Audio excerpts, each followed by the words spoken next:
a timeline of this project. And then Bob Egan will speak, and then we will have the support individuals for the project itself. Then we will turn the conversation over to the members. Let me say that there was information that was provided to the planning board members, which was received late in the afternoon today. And it's important to note that not everybody could be expected necessarily to be able to digest that. We have a lot of information to go through. This is, in fact, what we call a retroactive large house review. The project had it come to the town in the form that it currently is and the documentation accompanying it, then this house would have been reviewed as a large house review. What we're going to start out with is discussing the timeline that essentially sidestepped the large house review due to the condition of the original design as presented to town. And eventually we will get to a discussion of the existing large house review as presented to us in the previous weeks. So with no further ado, Lauren Lind, please provide us a timeline. Thank you very much, Madam Chair. I'll go over a few facts from the case and as well as a timeline, and then I'm going to turn it over to our Building Commissioner and Zoning Enforcement Officer, Bob Egan, for any further clarification of points that I may have missed. So the subject property that we're discussing tonight is at 580 Jerusalem Road. Oh, I'm sorry, Tom Callan has his hand raised. Is this a public hearing? Yes. This is a public hearing. All right, has anybody read the notice of the public hearing to start? All I heard a few minutes ago was reading the agenda. It's not the notice of the public hearing. Paul Grady did read the notice of the public hearing. Did he? I heard reading the agenda because I'm hearing the times being rattled off about what we're doing tonight. So that was at the very end of his presentation, Never mind. Okay, but I did read you. Lauren, would you like to continue? I'm sorry, point of clarification. The public hearing notice was not read. Tom is correct. I can share it on my screen right now if... I'm sorry, I thought that... Yes, apologies for that. Let's see. Let me share my screen so that Paul can see that in front of him. Thank you, Laura. Notice of public hearing, Cohasset Planning Board. Pursuant to NGL Chapter 40-A and Section 300-54 in the Cohasset zoning bylaws, the Planning Board will hold a virtual public hearing on Zoom, webinar ID 899-8680-7244, password 588484 on Wednesday, September 9th, 2020 at 6:30 p.m. for a large house plan review for property being shown on Cohasset Assessor's Map C1-01S-001, 580 Jerusalem Road, Cohasset, Mass. 02025. The application is for the construction of an RGFA 5,387 square foot single family residence. Pardon me. The application is submitted by GDI Custom Homes. A copy of the application and plans and accompanying documents are on file in the town clerk's office at Cohasset Town Hall, 41 Highland Avenue, Monday, Wednesday, Thursday, 8:30 a.m. to 4:30 p.m., Tuesdays, 8:30 a.m. to 7 p.m., and Friday, 8:30 a.m. to 1 p.m. Virtual copies of the application material can be requested by email to Planning Director Lauren Lind at lllind@cohassetmass.org. Any person interested or wishing to be heard on the application should access the virtual meeting at the time designated. Signed, Amy Glassmeyer, Chair, Planning Board. Thank you for that, Paul. And thanks for the correction, Tom. We will proceed now to have Lauren Lind provide us a timeline for the early stages of this project. Thank you. So where I left off, the subject property located, as we just heard, at 580 Jerusalem Road in the Residence B district. The total residential gross floor area of the proposed structure exceeds the threshold of the greater of 3,500 square feet, or 10% of the area of the lot up to a maximum of 6,000 square feet, which therefore requires large house plan review under section 300-5.4 of our zoning bylaw. The timeline that occurred here This large house plan review, it is a retroactive review of a site that is currently under construction. The initial plan set submitted by the applicant contained inaccurate information on the cover sheet relative to the proposed square footage that resulted in the oversight for the need for a large house review. Upon recognition of this error, the town did conduct an independent peer review of the project through our peer review Amory Engineers, who we'll hear from Pat Brennan later of Amory Engineers, who provided an assessment of zoning compliance before we began processing the application for this hearing. The timeline of events is as follows. In October of 2019, the applicant did submit a plan set for review in anticipation of a large house plan review, though the application included a proposed RGFA calculation of 3,418 for a single family structure. Due to the fact that that was below the threshold, they were informed that they did not require a large house review due to the proposed square footage falling under the large house review criteria. On December 19th, 2019, a building permit was granted for the project. Between February and March, there were planning board members that were concerned that there may be a violation of large house review criteria. In June of 2020, the building inspector did call the developer for a cease work order on the site. The applicant then submitted an application for a large house plan review thereafter in that same month. In July, we had the independent peer review conducted by Amory Engineer. And then in August of 2020, the application for the large house review was processed and filed, and we scheduled the hearing date to be open tonight, September 9th, 2020. With that, I am going to pause and I'm going to turn it over to our building commissioner, Robert Egan, to fill in any gaps that I may have missed in detail.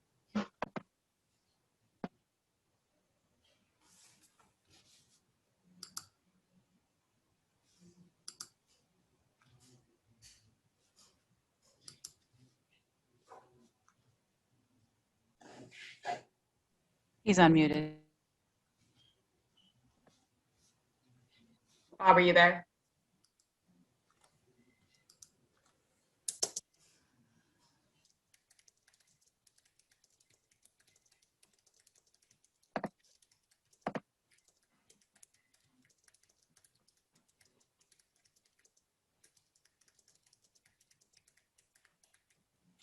I'll see if he can call in.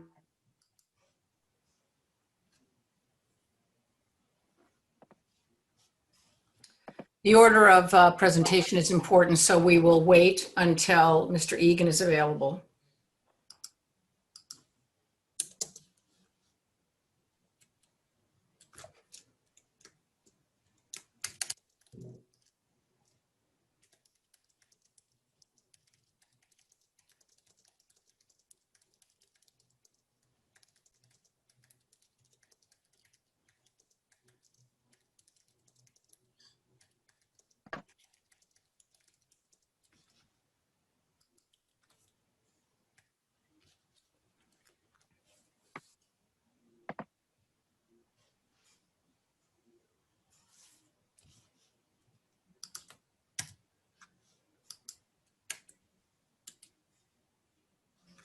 Everybody enjoying the weather otherwise?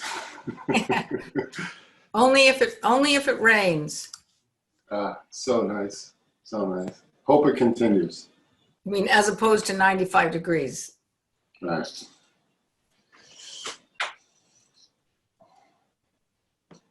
I'm talking with Bob now. He's going to call in. Thank you, Jen.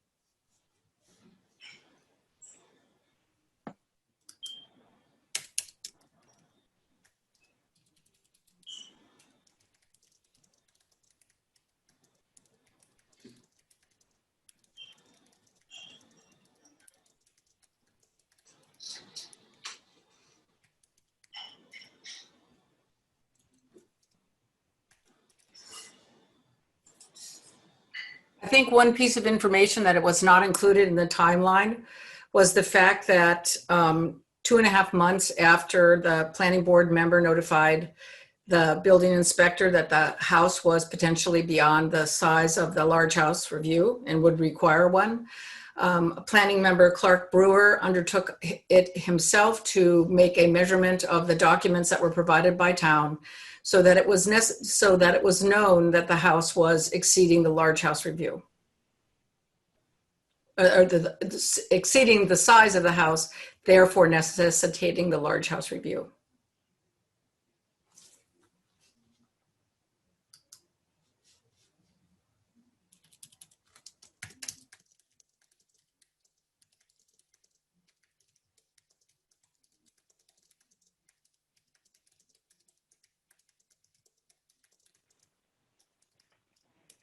Am I there now? Yep, you're there, Bob. Okay, I apologize. I have a lot of apologizing to do tonight, so that'll be my first. So I'll go back to where we were. So following up on Lauren's beginning of the timeline, I guess it was sometime in October, Mr. Hansel, the builder and the owner of the property, came in with an application, and a quick review of it, or a quick cursory glance, I guess, is more apt, the more apt term, showed that it had under 3,500 square feet. And so we didn't act on anything at that time because it was underneath that threshold. And then when he did apply for the permit, I guess it was in December, again, I should have reviewed it more carefully. I checked for setback, the typical zoning issues, and issued the permit. And it wasn't, and then construction actually didn't start right away. So there was that time where I didn't even realize that I had made an error, and it wasn't until the building started to come out of the ground in the spring, then and apparently an ad was or there was a real estate listing, and so it all came together that the building did exceed 3,500 square feet, and that a large home site plan review was required. Again, I apologize to everybody involved, to the board, to the abutters, but in particular to the applicant, who from the first time he walked in the office, he had intended to do the right thing, to file for it, and just a series of errors led up to the situation we're in tonight. So again, I apologize to everybody involved.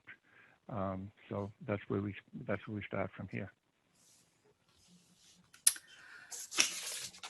All right.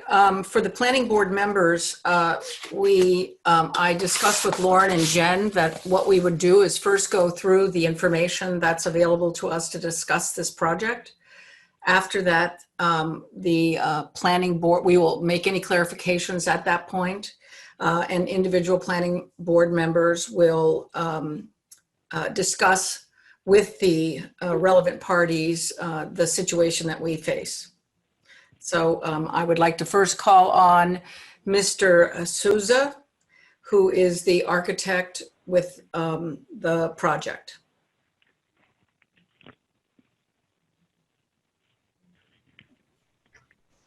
And he's probably going to take control of the screen for exhibit purposes.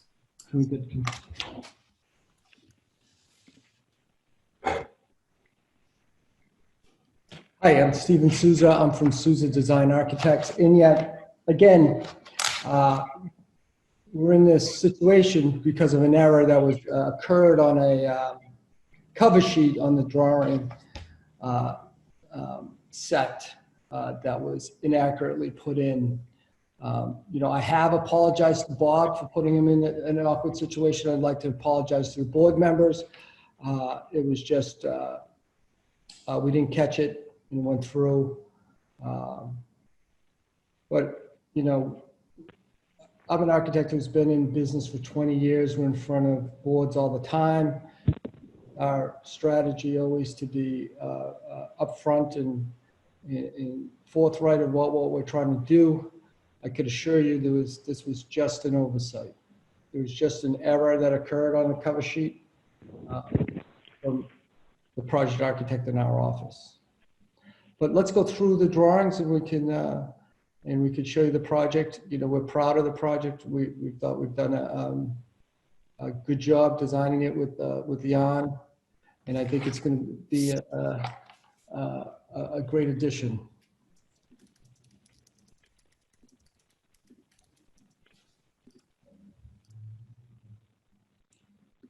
So first thing we did was we looked at the context map of the surrounding area.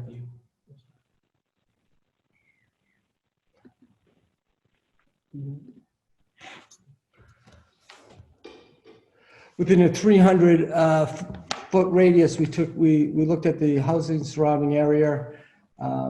of the project. The project is in the center of that 580 Jerusalem Road, where you can see right here is the site.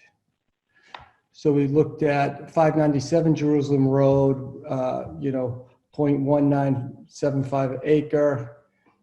It's 5,436 square feet. It's categorized as a custom colonial. It has an FAR of 0.63. 579 Jerusalem Road is on 0.586 acres. It's 3,730 square feet. It's a cape, hybrid cape structure, and has an FAR of 0.15. 575 Jerusalem Road is on 0.77 of an acre. The gross area is 4,918 square feet and has an FAR of 0.15. Directly across is 589 Jerusalem Road. It's on 1.24 acres. It is a condo building, townhouse building, and has an FAR of 0.25. 577 Jerusalem Road. It's 0.67 of an acre. It's a custom cape. It has an FAR of 14. 573 Jerusalem Road is 1.36 of an acre. Again, it's a custom cape. It has a FAR of 0.09. 572 Jerusalem Road is 0.86 of an acre. It's a Gambrell design and has a FAR of 0.13. 8 Black Rock Road, it's 0.25 of an acre. Again, it's a Gambrell style, and it's a 0.44 FAR. 15 Black Rock Road is 4,426 square feet. It has a FAR of 0.12. 560 Jerusalem Road is 0.48 of an acre. It has a gross floor area of 4,639 square feet. 18 Black Rock Road is a 0.4 of an acre.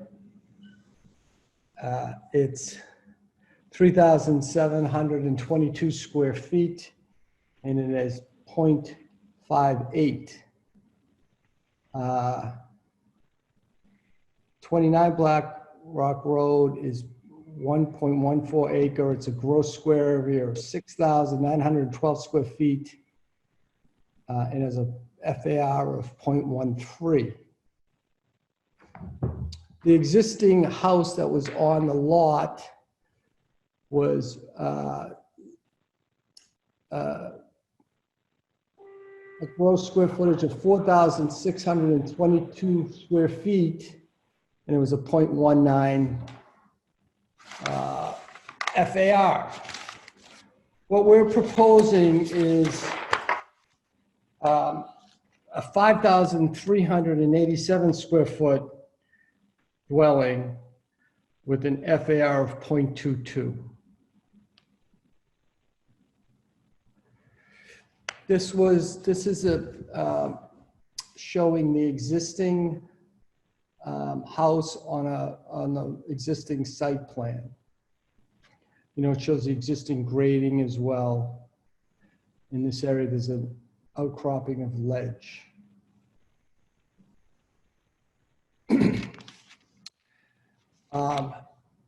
This is our proposed site plan. We're showing the body of the house here. We're showing a living area above a garage. We're showing some retaining walls in the front, a retaining wall at the driveway side, and you enter through the driveway and come through here. This is the septic as well that shows the existing and proposed grading.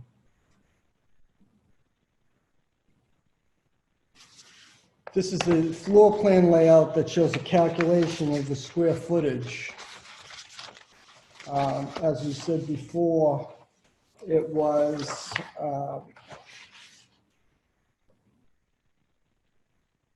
okay, so 5,387 square feet on 3 floors.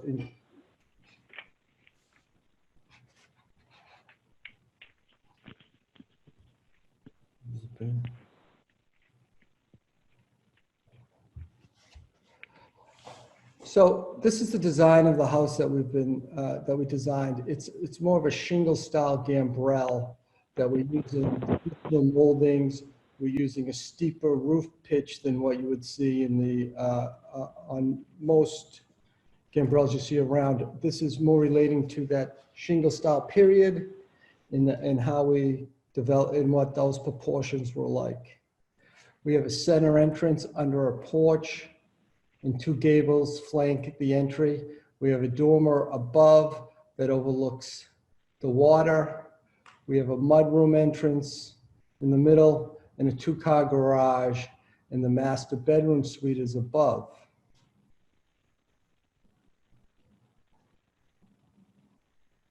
So the height of the existing house is 32 feet off. 32 feet off the first floor line. We're calling the mean grade 27.5 feet. So the existing house, if we got this line right here is where we measure to the height of the building, is 33.5 feet tall. I know that was a point of conversation today. This is the side elevation, looking back towards the garage. When we originally designed the house, we were going to grade out. Now when the house is built, Jan decided that he could do a walkout basement because the grade goes from 31 here down sloping to the back. So as we were building the house, it seemed like there was an opportunity to do a walkout basement. So our drawings we originally submitted did not reflect that. And that goes with the rear of the house as well. We're continuing the gables through the back of the house. We're doing dormer in the back that is direct seal axial off that front dormer. The entrance to the mudroom area here, we're preparing for a deck area in the front. Again, we had the existing grade comes down at this level, so there is the ability to do a walkout basement. This is the rear side elevation looking towards the garage. Again, you can see the gambrel shape. You can see the dormers on the side that we're doing on the roof. You can see the bay window that we're popping up. You can see, our rake detail is a full piece rake detail with the crown molding that comes up.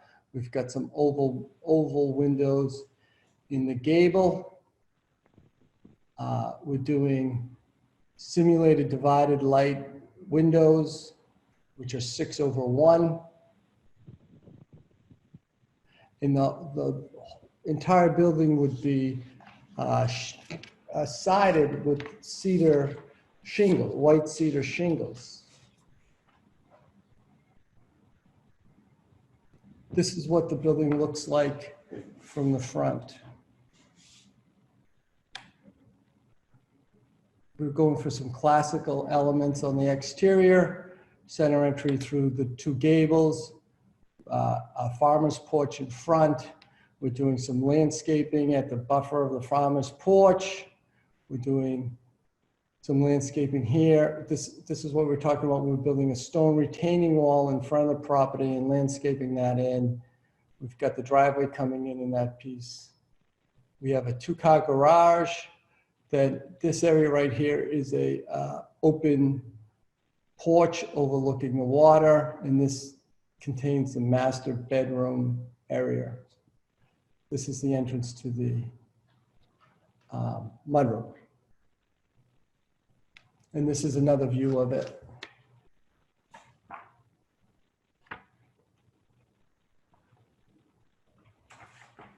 Again, you can see where we're stepping up in grade to that portion to create that plinth at the entry, and how we handle the grade coming down.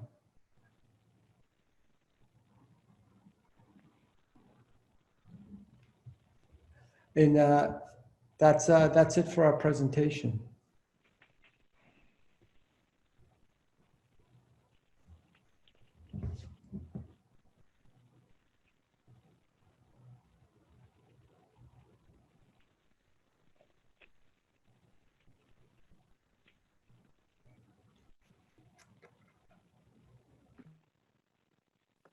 Madam Chair, you're muted. Because of the nature of the situation and because of the concerns of the planning board members that called attention to this, the town brought on board a consulting engineer to review the plans as presented by the architect. One important note is that, again, we received information late today, so that is not, we cannot anticipate that people might have had a chance to digest that. The second thing is to say that there are multiple plans, and there also are items that were shown in this presentation which we had not seen in our packet. For example, the context analysis was something which is new to the discussion. So Mr. Brennan, would you provide your assessment of the situation? Sure. Pat Brennan with Amory Engineers. I reviewed the submittals, both the submittal with the October plans as well as the later plan set, which was dated in July of this year. And the only difference between the plans for the most part was that discrepancy on the cover page for the residential gross floor area of 3418 on the October plans, and then the 5387 on the July 2020 plans.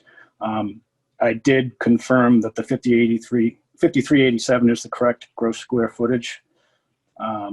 And with that gross square footage, I confirmed, as Mr. Souza mentioned, that the FAR would be 0.22 with that. Building coverage for the lot. The building footprint is about 2,957 square feet, so that's a coverage of about 12.2%. I noted that the existing dwelling was non-conforming with a side setback of 13.1 feet to the east property line. And with this proposed or the dwelling under construction, the minimum side setback, they will comply with the minimum 20-foot side setback. So they're getting rid of that non-conformity for that side setback with this proposal. As Madam Chair just mentioned, my next comment was asking or noting that they hadn't provided the context map and the information that went along with that. Mr. Souza just went through that information, but I didn't have it in the application package, so I just noted that it wasn't there. Your zoning bylaw section 300-5.4 D2 requires 2 permanent survey monuments to be located on the property and shown on the plan. No permanent survey monuments were shown. And there was a note that one of the site plans is by Hardy and Mann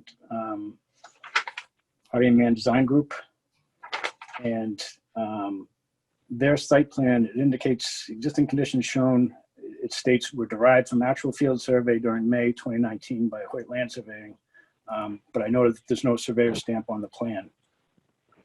And my last comment, my last comment in the letter that I submitted on July 27th was just to kind of note that the eastern portion of the site is being filled, anywhere between 2 and 3 feet. And that's essentially the front yard and basically the area of the garage to bring that up to the level grade with the house. The front yard, they're filling, and that's the reason for that proposed retaining wall out front along parallel and perpendicular to the road. Today I was asked to take a look at the building height, which Mr. Souza had just gone through. And I had gone through the bylaw with the definition of your building height.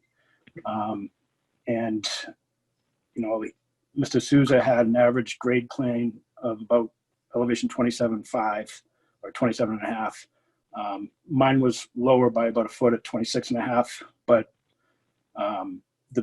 that would make the building 34.5 feet high, with the maximum being 35, so it would still be in compliance. So those were my comments for now, and if you have any questions, I'd be happy to answer them.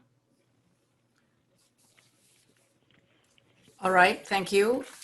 There are 3 other individuals, but I would suspect that at least one of them might want to speak, and that would be the developer of the project.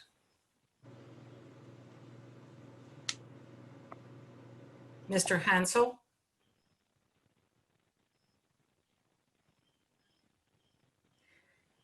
It appears that he's not present here at the meeting.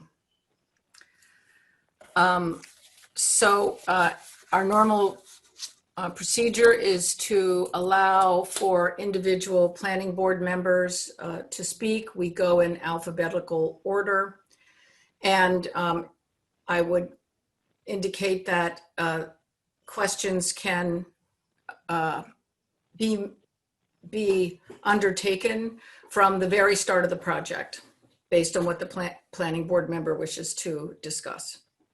So Tom Callahan, would you like to make some comments? Yeah, I mean, obviously, I'm disgusted with the fact that we're dealing with this after the fact. Never like after the fact projects. It takes away, especially since the building is up. I mean, it takes away whatever authority we have under this bylaw. But, going back to the original application, I read Mr. Souza's letter that says that this was some Brookline project that got superimposed on the first page. But correct me if I'm wrong, but when I looked at the first page, most of it was Cohasset data, a Cohasset map. There's just one number that's wrong. The size of the building. And then there's also a large home application that was made where someone hand wrote in, I believe it was handwritten, the size of 3,400 something square feet. I have a really, really hard time believing this was an unintentional mistake. And then, I can't speak to the problems that happened in our building in reviewing it and not catching it then, but I don't think this should go. I don't think the explanation just doesn't sit right with me.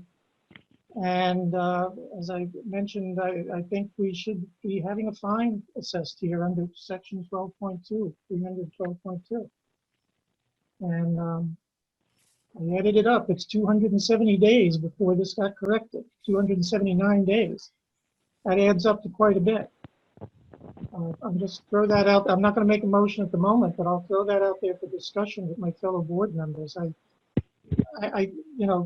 The penalty for violations is that it doesn't mention anything about intent. We can discuss that though. I just think we can't be put into this kind of position.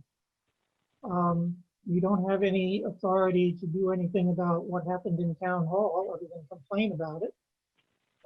But I didn't write the numbers on the on the plans, and I don't buy. If the whole first page was a Brookline project and was a completely different project, then I'd buy the explanation. But I'm not buying it in what I looked at when I saw the first page of the plan. And a large home application was done. It was submitted at that time. Why would you submit that if you were submitting a plan for under 3,500 square feet? I don't know what happened here back in October, but I don't think we should just let it go lightly. That's all I have to say. I mean, as far, I think everything else is compliance. I had questions about the height. To me, it brings forward again how ridiculous our height definition is. But, the house is under construction. What are we effectively going to be able to do about it at this point? I hate being put in that position. So could That's all I I, have. That's all I have for the moment. I'll just throw the issue of a fine out there. If it's $100 a day, it's $27,900. Just for the record, there is not a back and forth between the planning board members and the applicants. So we will be going through the planning board members, and then the planning board members will deliberate. The planning board members can ask questions of the applicant for clarifications. Paul Colery.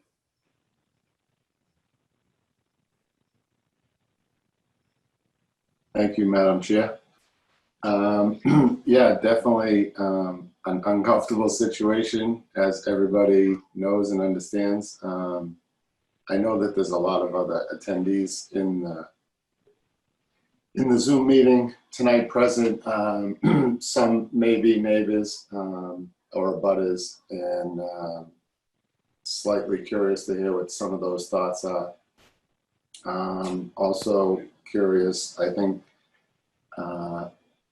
Attorney North is maybe here. I don't know in regards to this or maybe another situation on the agenda, but be curious also to hear some other people's thoughts.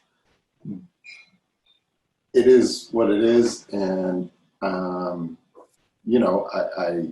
people make mistakes, and not knowing any of the parties and not having any experience in this situation previously, I understand, and I've read all the documents that were sent over to us previously, and it sounds like the architectural firm took appropriate action in removing the party that was responsible for the mix-up in the beginning. And I can understand like the many layers that got us to this point. As sad as it is and as awful as it is, ironically, I was thinking something along the lines that Tom had mentioned, in that, I don't know where this fine goes, but I know that one of the big things in town that we've talked about a lot lately is, the affordable housing, the trust, and we now have these different committees that seem to be moving forward. And I don't know, in my mind, I thought of a 1% of like potentially the sales price. This is obviously a property that is being built to sell. I mean, and I'm just, again, putting it out there, like Tom said, and ironically, it actually equals the same amount of money that Tom had suggested in terms of what our bylaw says is a fine.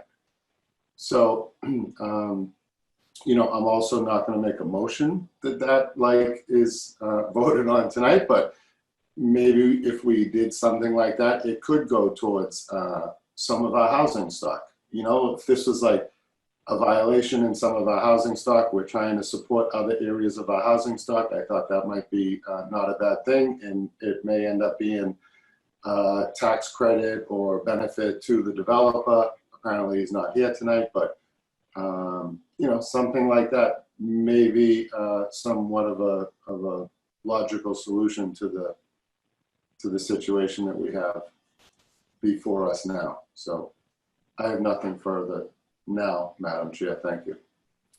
All right, thank you. Paul Grady, would you like to comment? I'm sorry, I'm having a whale of a time with my connection tonight. I don't know if anybody can hear me. We can hear you. And I'm listening to proceedings. I feel bad for every party, builders, developer, and the owners for mistakes that have been made. So if you can hear me. We can hear you. I'm just going to follow along for a bit and watch the discussion. All right, then I'll take my turn in speaking about this. And some of what I want to do is refer back to how this started. because what we're trying to do is to learn from the process of having a large house review, why it doesn't always work. And I also am interested in specific items that, some came in today, some still haven't really been presented to us in a complete fashion. So I'd like to begin by saying, or asking a question, and this is actually a question to the architect. So the original project came to the town in October of 2019. The building permit was applied for and received in December.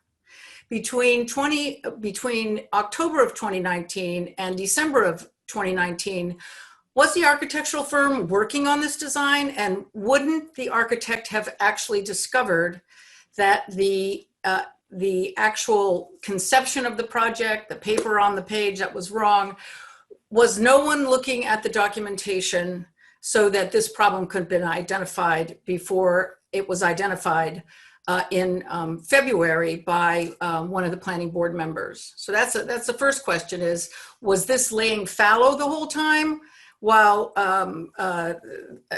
time passed, or was there somebody touching the plans and could have figured out what was going on? The second issue is that the large house review was applied for, and yet the large house review that was used, the large house review form that was used was the previous version and not actually the version that we were actually using at that time. And I'm not sure exactly why that happened. A third item is that there are still pieces of the story and the imagery that have not been presented to us. So, for example, the documents that I have don't show the walkout basement as an example. So we still are working with imperfect information and making a decision of this consequence in the absence of perfect information seems to be unnecessary. Another point that I would like to raise is the pre-construction grade, which since this didn't come under any type of review, that is ambiguous. Since we didn't do a large house review, nobody was checking to see what that actually was. I would like to know what the excavation plan looked like, because there was an excavator that's not far from the site itself. And I would like to have a third-party estimation of the height of the building. There are enough differences in certainly my position in looking at it. I think that there are other members of the planning board that have thoughts about the height of the building. So I would like to have a third-party estimate of the height of the building, given that we've had so many different plans and so much new information coming in. I guess my summary is that there was lots of time for somebody to know what was going on. And when it was pointed out in February that something was amiss, there should have been some coordination between the town and the builder and the developer to ensure that we were all working off of the same plans and the same idea of what was going on. And I want to refer to the fact that on the architect's plans, it does indicate that the contractor is supposed to verify information before anything is done. And yet, obviously that did not take place. At least there's no evidence of that. And finally, it took us quite a long time to get plans that actually had an architectural stamp or an engineering stamp to indicate that these documents were going to be essentially supported by the person who they belong to. So those are some of my concerns, is that there was a lot of time. There are things that are still missing. I still am not confident of the height, and I don't think that everybody else is. So I'd like to have an independent assessment of the size of the building. I noticed that there's someone here by the name Christopher. Let me ask differently. Are there any members of the public that would like to speak? Madam Chair, Christopher Greeley is the applicant's attorney. I see. All right, thank you. All right, so we don't have any public representatives to speak. So the typical, Laura? Yep. It looks like there's a few hands raised on the. Oh, okay, sorry. I can't see that because I don't have access to seeing everybody that's there. So Lauren, would you please introduce our public? Yes, thank you. I recognize in the comments that Roxanne Meller, I believe that she is with Jan. She inserted into the comments that they are trying to speak and their audio is not working. And again, Christopher Greeley is here to represent the applicant as well. So I've promoted the two of them. We also have two more people. We have one comment from an abutter, Richard Daniels, who would like to speak, and a Michael Hefner with his hand raised. Michael, if you could insert your name and address into the Q&A function so that when we get to you, we have for the record where you live. Thank you. All right. Do either of the additional individuals who are here representing the project wish to speak? I would like that opportunity, if that's permitted, Madam Chairman. Planning Board, thank you for your time tonight. This project, there was never a nefarious intent on the part of my client to subvert the process of a large home review. The testimony that's been provided by Mr. Souza identifies that there was an issue with respect to the submission. And in good faith, my clients have attempted to rectify this by going through the process of this review. Certainly, the costs that are associated with the large plan review are something that they're in acknowledgement of. The process itself is something that they want to cooperate with and comply with. As Mr. Souza identified, the project itself does comply with zoning with respect to the setback, with respect to the square footage that falls within at 0.112. This is a project that we believe would ordinarily have been approved. The property, it's a beautiful design, if I might say so. I major in historic preservation. The shingle style home is in keeping with Mr. Daniels' home right behind it. It is something that'll grace the neighborhood. Its size and its appearance is not out of scale for the size of the lot. This is a unfortunate set of circumstances where it's a retroactive analysis, and this is something where the process itself, I believe, should resolve it. The independent review that was conducted by Mr. Brennan appears to indicate that the property would be something that would be in keeping with what the requirements are for a large site review. In terms of these large home reviews, there's a valid purpose for this. There's no question about that. You know, in my own experience as a licensed builder, we see people that want to develop properties and we want to prevent things that are going to change or alter the character of an area. This is not something that we believe is separate and apart from the other homes in the neighborhood in terms of its size, in terms of its orientation, or anything about it being ostentatious or a McMansion, for lack of a better term. This is a house that is a classic style, will again grace the neighborhood, improve the streetscape. It'll add to the character of the community. It's in keeping with the character, and the process, unfortunately, is something we're looking at retroactively. But I don't believe, as one of the comments in the emails was, that this is a fait accompli. This is something that, had it been presented in the ordinary course, would have been approved. And this is just something that, at this point in time, we're looking for the opportunity to go through the process. Of course, there's concerns with respect to lighting, landscaping, and other things that would be addressed through the process as amended. I've looked over the bylaw, and I understand that, you know, these are valid considerations that have been added, and this has been amended over time. But we don't see anything that would be a detriment to the community with respect to this, and my clients had every intention of participating with the process cooperatively. Thank you for your comments. Is there another person who would like to speak on behalf of the project? Yes, Can you hear us? We can. Okay. This is Roxanne Meller. I'm the listing agent with Compass, and I'm here with Jan Hansel, and he is the developer. And we had a little bit of issue with our computer, but we're all set now, so he'd like to speak. Hello, it is Jan Hansel. I would like to apologize for all this stuff what happened, and on a mistake what happened right in the beginning, and that's basically, we will start when the permit was issued, we will start working on a project, and I know in the future I will need to go through, even if we will keep the square footage.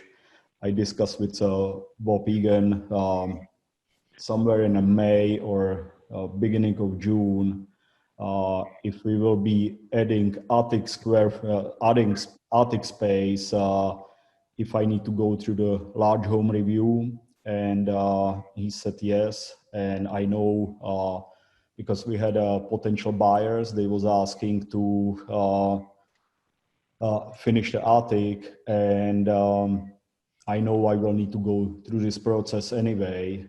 And after that, it came to this point where we basically going through the large home review now, and I just want to apologize for it, and it was partially my mistake also, and I'm apologizing for it. Thank you. Are there other members of the developers team that would like to speak? Nope. All right. So I have a question from Tom Callahan, and then I wish to turn to the public. So, you're on. Shall I go to the public, or you want to talk? Yeah, about it? go to the public. Okay, I'd like to hear then. We would like to hear from the public, please. Lauren, can you please tee them up? Yes, I will. Just before we move on, if I could just make one point of clarification in thinking about your comments earlier. You asked for an independent peer review. I just wanted to clarify that Pat Brennan from Amory Engineers is our independent peer reviewer. He's not part of the developers team. No, and I understand that, but I also know that there are still some questions about the height of the building. Okay, I just wanted to clarify. I wasn't sure if it was made clear earlier, so No, thank you. This is not a comment about Mr. Brennan's work. This is Okay. about the fact that there still is a question about, do the numbers add up? Okay, thank you. So I'm going to promote now Rick Daniels. He is from 8 Black Rock Road, abutter to 580 Jerusalem Road. I will promote him now.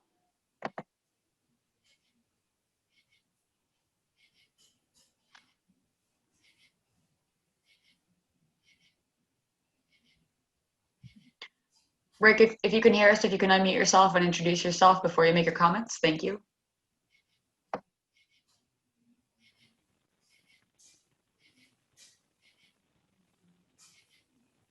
Yes, this is Rick Daniels. We live at 8 Black Rock Road. We have about 100 feet of shared property line with the 580 Jerusalem Road property.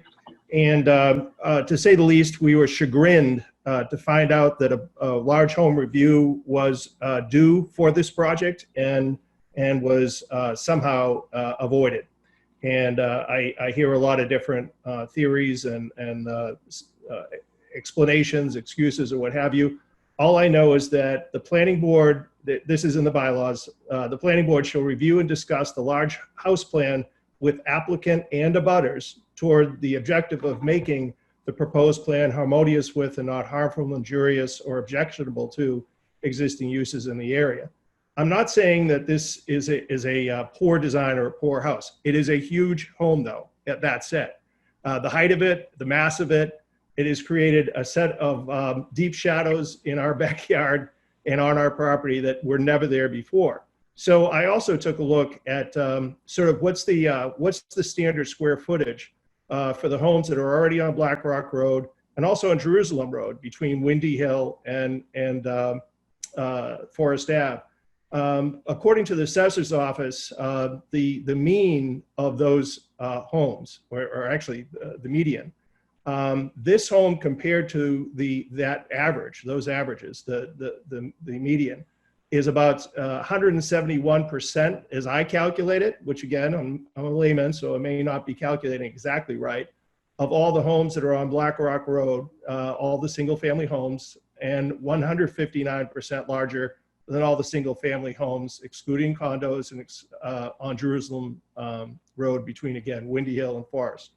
I think that if we had had that chance to discuss how much in keeping with the neighborhood standard and the area standard this house was, just based on sheer mass, we may or may not have come to an agreement, or I may have not won the day or won the point, but at least it would have been a consideration that was possible and I think appropriate at the time when the large house review should have been done by every standard.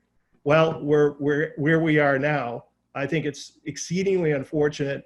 And I guess, again, my property will be forever affected by this. But I hope, I strenuously hope that whatever we can learn from this, and by the way, my judgment is much more in keeping with Member Callahan than perhaps any other, or very much in keeping with his points that he raised. But I hope that we never have this go on again, because you can imagine that an unscrupulous builder, and I'm not saying this one is, but an unscrupulous builder could use this as a strategy or a tactic to evade a large home review. And then here we are again. So please, again, I think the board is doing a wonderful, wonderful job of deeply looking at this and examining it. I thank them for that. But at the end of the day, I'm the abutter that is most affected, I think. There are a couple of others. And here we are, and it's all over pretty much but the crying. Whatever the town extracts or doesn't extract by way of fines, that certainly is not going to inure to the benefit of my wife and I. So thank you for the consideration, though. Thank you, Mr. Daniels. My understanding is there is another member of the community that would like to speak. Yes, we have Michael Hefner, owner of 24 and 28 Black Rock Road, abutter. I will promote Michael. Michael, if you could please unmute yourself and state your name and address for the record.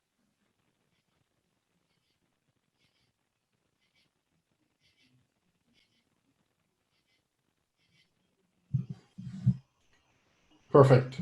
Can you hear me? We can. Fantastic. My name is Michael Hefner. I'm the owner of the property at 24 Black Rock Road and the building and property at 28 Black Rock Road, both of which abut this property. So, Madam Chair, members of the Planning Board, I appreciate the opportunity to speak. I appreciate the hard work all of you do. I also recognize that the Celtics game is going on right now, and we're by the screams of my family and cheers of joy, I imagine it's a good one. With that said, I want to echo a couple of comments here. Certainly the comments made by Rick Daniels. I agree with his assessment in terms of the miss of the process, our concerns about the mass and the height. So I would applaud the chair's suggestion that we take another look at the height.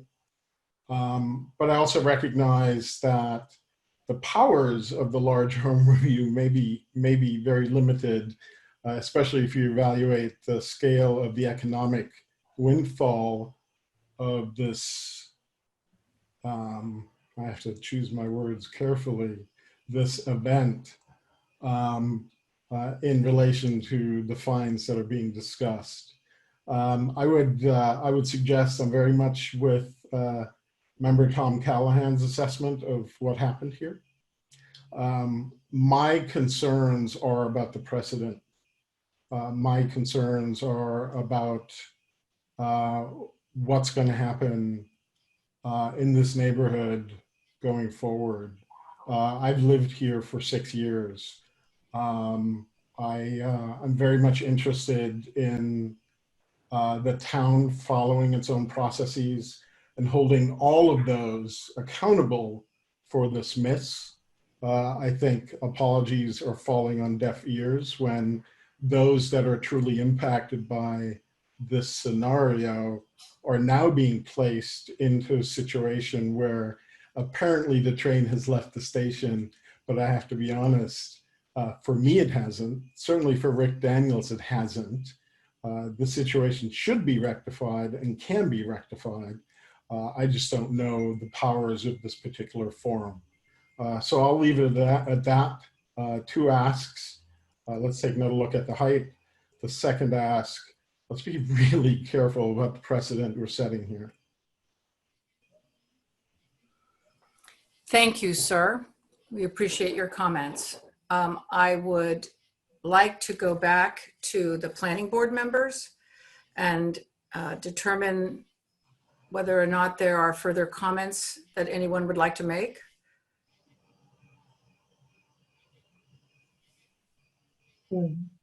Tom?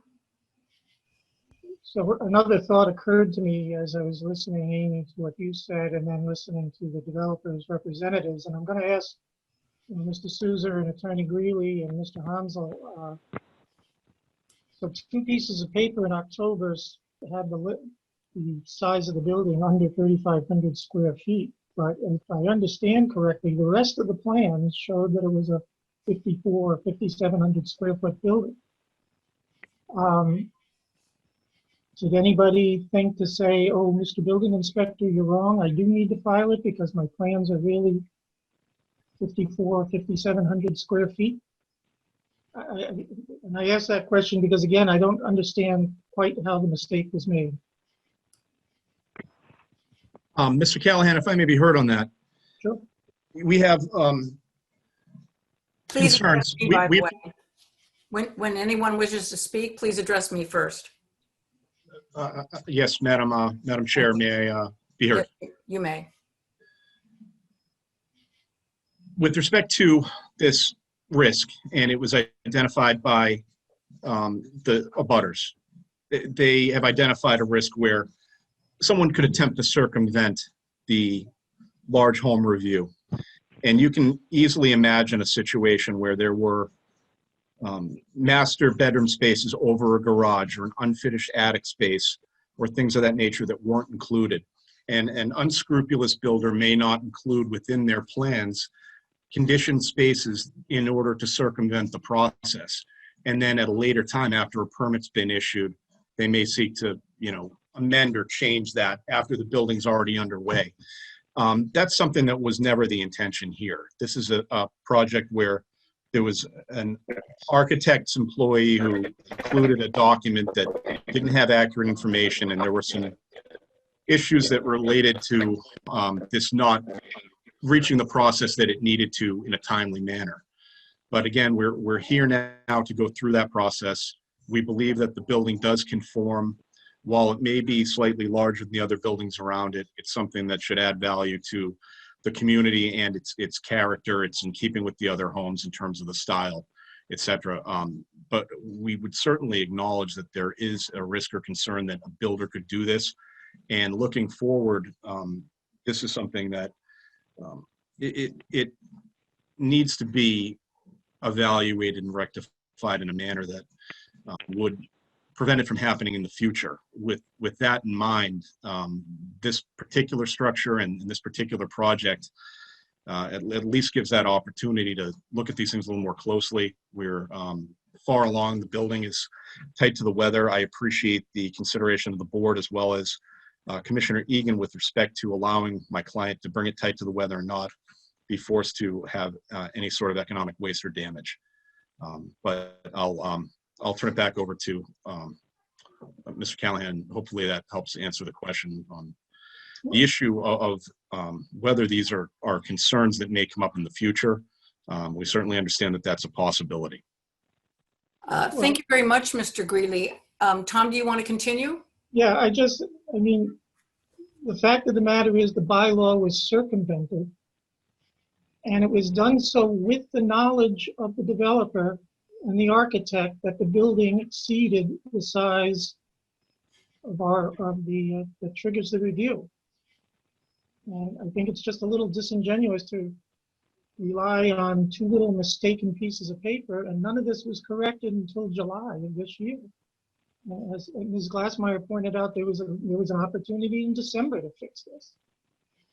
And I'll just say, from a historical point of view, my recollection when I served on the Concom in the 90s, that was the first decade we had our local bylaw and our local regulations and our ability to find people.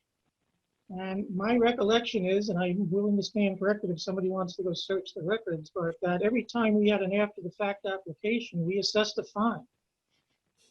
We assessed a fine because the rules were violated.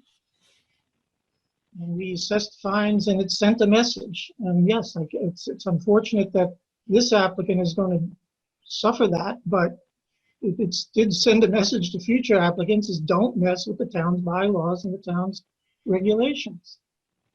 And Attorney Greeley, I mean, I've been in your position. I'd just like to know what is a board supposed to do? How do we stand up and enforce the bylaws of the town? And granted, we're going to discuss the merits of this bylaw that I've been involved with for 15 years later tonight, and it doesn't have a lot of teeth to help Mr. Daniels and Mr. Hefner. But what are we supposed to do when it's just plain ignored or missed, or whatever verb you want to put to it? It happened, and it just seems to me impossible that it did happen, because a 5,700 square foot building was intended from day one, and it shouldn't have happened. And believe me, on our side, we have to take responsibility for that, and I'm willing to account for that responsibility. But what is a board supposed to do? And I will tell you that the example from the 90s on the Concom was that if we set fines, it sent a message and it stopped. Thank you, Mr. Callahan. Lauren Lind, would you like to speak? Yes, thank you. Two things. First, I wanted to notice Thomas Baker. He has had his hand raised for quite some time. I think we missed him in public comment. He's from 18 Black Rock Road. And I'd also like to recognize our special counsel, Karis North.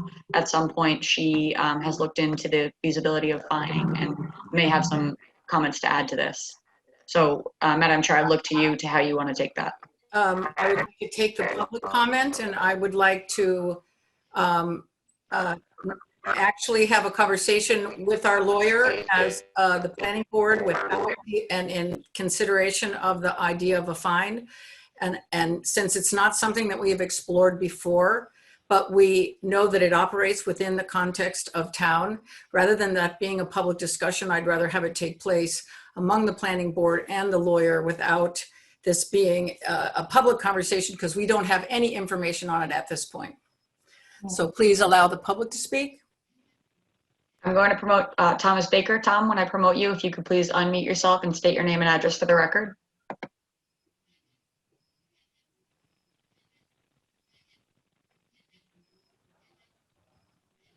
Hi, Tom Baker, 18 Black Rock Road. Can you hear me? We can, but could you speak up a bit? Yeah, sorry. Thank you. Tom Baker, 18 Black Rock Road. My first question is, are there squatters' rights? I think our three boys, just from time on the bus stop right there where we spend, we would probably have some squatters' rights to this property. Just kidding.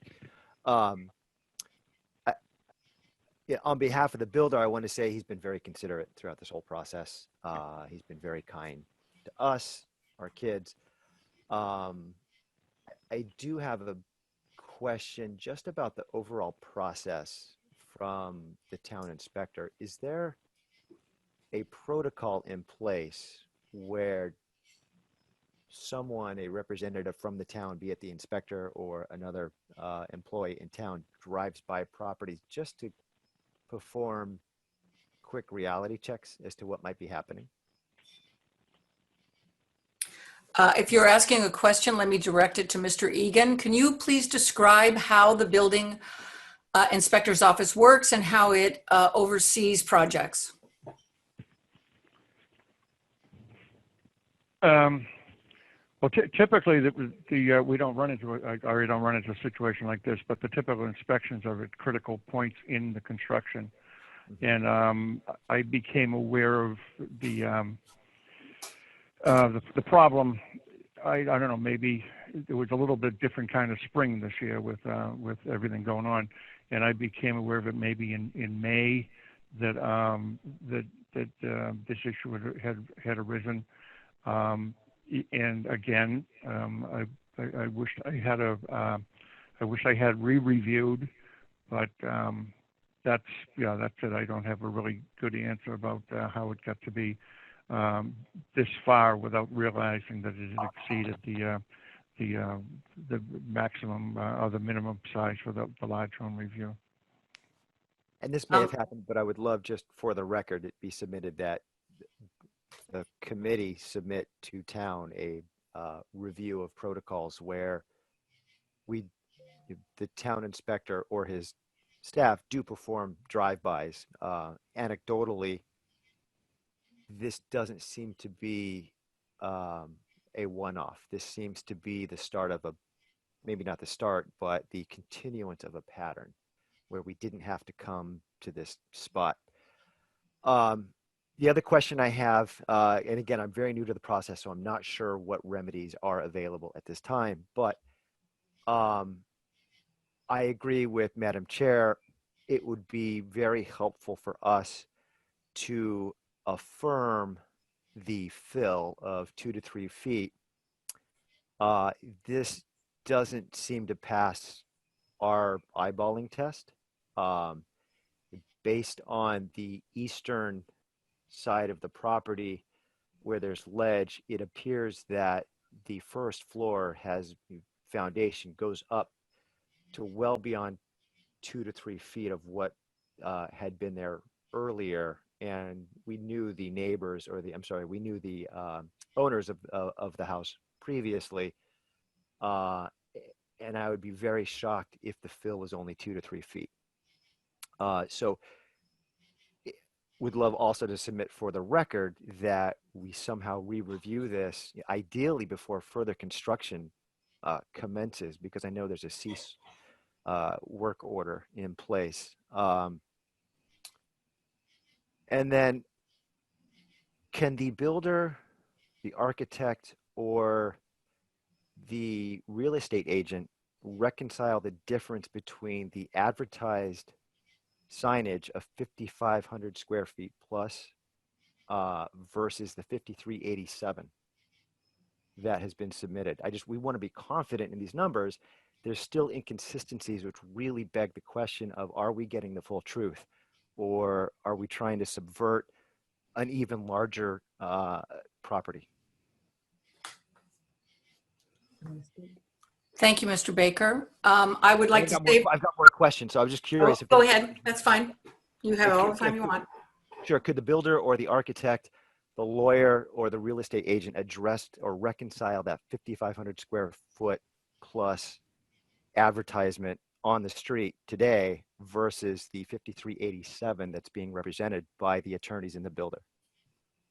Okay, thank you. Would one of the representatives of the project like to comment on this, please? Can I speak? Yes, we would like to comment on it. This is Roxanne Meller. I'm the listing agent, and we've made several changes on the interior of the property. So I realize that the numbers haven't been exactly the same or exactly accurate, but we will go back and reconcile the numbers and make sure that they're complete and accurate, and that the correct numbers will be stated on the sign and on MLS. And is there a way to have third-party confirmation of this in light of some of Please request the ability to speak to me first. Madam Chair? Thank you. Oh, sorry. Is there a process by which we can confirm this from a third party, just given the uncertainties that have been presented so far? Thank you, Mr. Baker. That will be a question that should be presented to the planning board members, and we're going to go back around and speak with them. But I would like to make a statement for the record, which is the town was notified in February of 2020 that the structure was potentially requiring a large house review. Okay. Okay, thank you. But we'll get back to your question. Tom and the- Callahan? Yeah, I just want to follow up on something Tom just said about the fill. Is this project had a stormwater permit review with Concom? Or is it needed? I'm almost sure that almost all projects of this nature would need a stormwater permit, and I'm wondering if it's gone through that process. So that would have addressed the issues of fill. I'd like to have Lauren confirm this, but my understanding is that this project came to us first, and then it was a question of it making it through the rest of the committees in an orderly fashion so that it has not gone to Concom yet. Is that correct, Lauren? No, No. no, it has a stormwater permit. That was the plan that was presented that showed the contours. That was the stormwater management plan. It shows infiltrators in the front yard and the rear yard. So, yeah, and that's what the engineer, that's the plan that the engineer used that shows the pre-construction contours. When did they get that permit and when did they apply for it?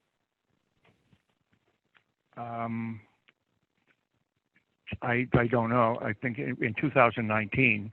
I don't know exactly the date. I can find that out, but I presume in 2019 when they applied for it, it was showing a 5,700 square foot building? well, Concom doesn't look at that. They look at the footprint.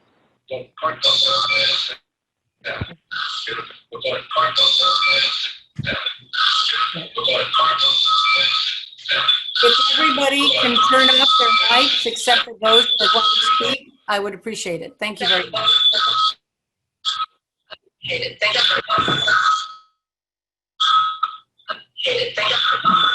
Lauren, I think if you muted Roxanne, I'm going to take that away. All right, great. Thank you very much. Paul Grady?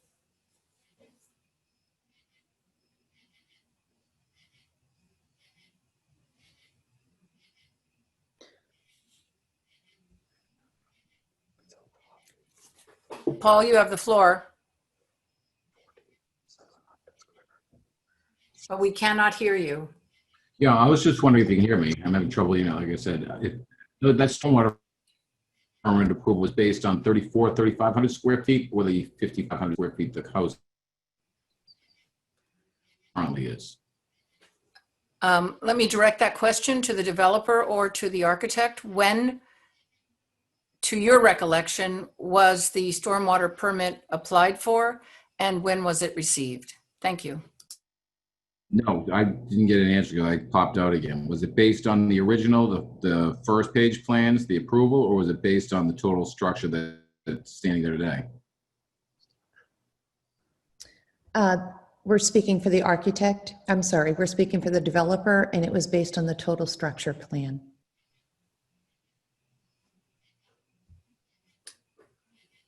All right, thank you. Are there other comments from the planning board members?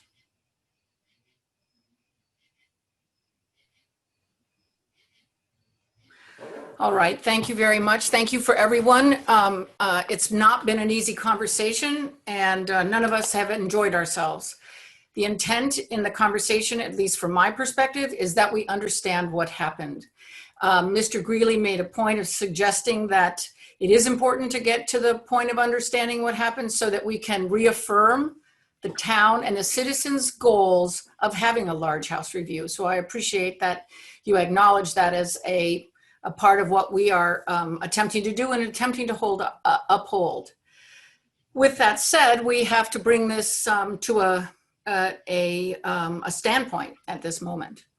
And as I suggested, I feel still that I would request there is enough information in all of the documents that we have to make it extremely difficult to go page by page and make a summary understanding of the project. My request is that the architect and the developer provide a final copy with final numbers on it, final measurements on it, and a staged date by date summary of what took place. That is the only way we are going to know both what happened and how to understand what we should be doing in the future for this type of local bylaw. And so I'm interested in what the planning board members think about requesting that we have the applicants provide us with a final copy, because we had information that came in today. We got information in earlier periods. And I think that it's very difficult to determine and to feel confident when we talk about the large house review of exactly what's happened and put it to rest. Then we know what the building is. We know all the attributes of it. And that will allow us to have a better process going forward. So I'd like to ask first, Tom Callahan. My thought is to bring this to a head and to some conclusion. Is that first we should have a motion that the stop work orders stay in place until all submissions required by the bylaw are made in final form, and until the board has verified the height of the building to its satisfaction. We put a deadline on us so that we don't drag this out forever. So let me make that motion that we continue this hearing, we continue the stop work order until all required and final plans are submitted, and until the board verifies by no later than our next meeting, September 23rd, whether there is an issue with the height or not. And if there is an issue with the height and it exceeds the height limit, the applicant should be aware that that's going to require a variance with his own board of appeals. That'll be my first motion. My second motion to bring this to a head is, having heard everything, and I know you want to talk. I don't know that this is appropriate for us to talk about in executive session at this point. I think we can talk about a fine now and need to talk about it in front of the applicant to assess it to them.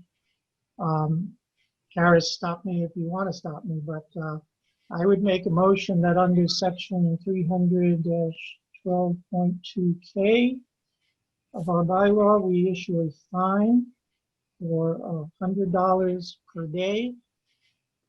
And the date of the application, which I believe is October 19, 2019 to July 21, 2020. But I would mitigate that fine by 50% to account for the town's role in this screw up. That would result in a fine of $13,950. Those are my two motions. All right, we have two motions on the floor, and I would like to allow Karis North, our legal advisor, to speak, please. Yes, thank you, Madam Chair. And I'm unclear based on your earlier comment if you want me to give you my advice on that motion and the ability to fine tonight, or if you want to do it in some other method and format. So I want to be. And I appreciate that, because quite frankly, I don't feel like we should be discussing this since we've never had a conversation about this topic prior.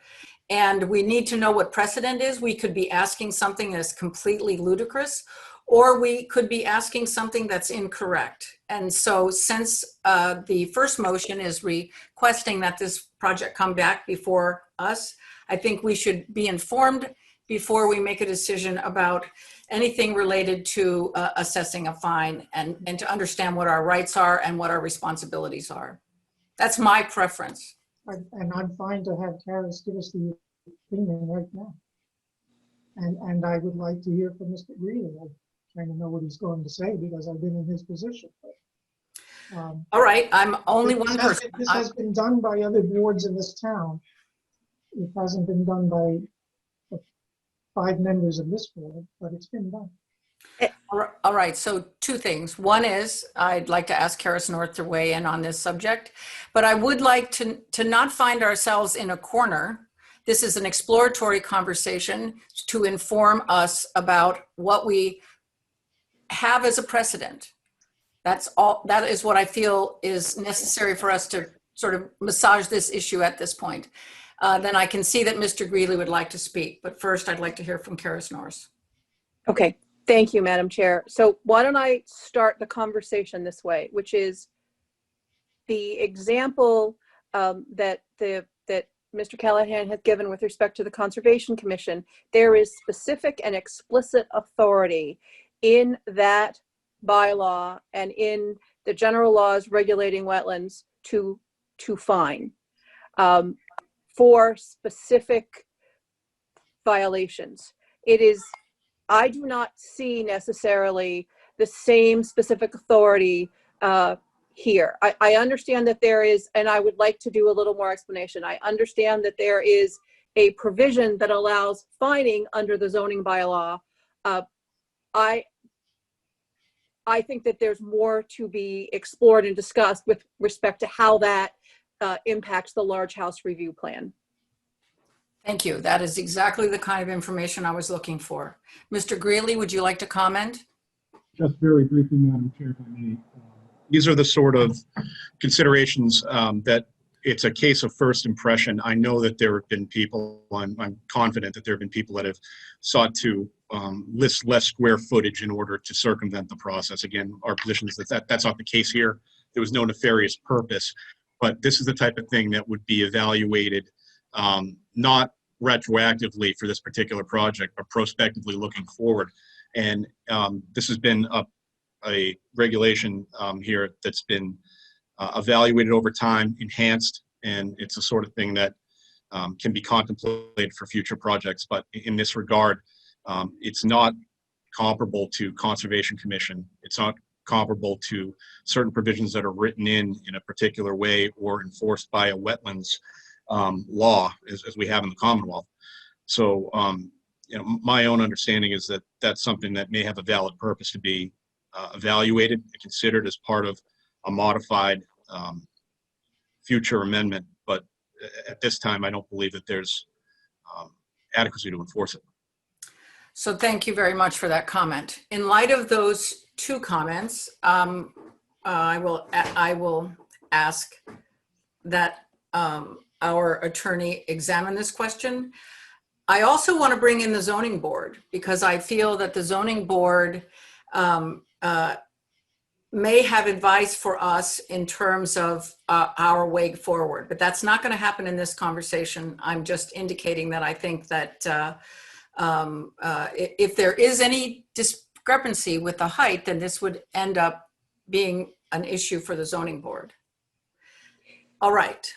So we've had a long conversation. Is there any further discussions that someone would like to make? Recognizing, dear citizens, that we are going to explore the question of fines. We don't have the information to do anything about that now. We have investigated what happened. We're pretty sure what took place.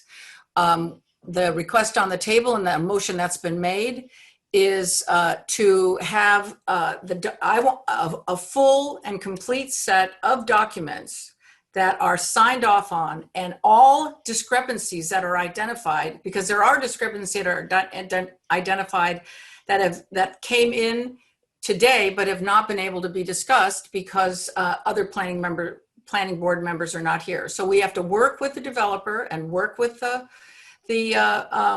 project manager and the architect to make sure that we have a firm packet of information.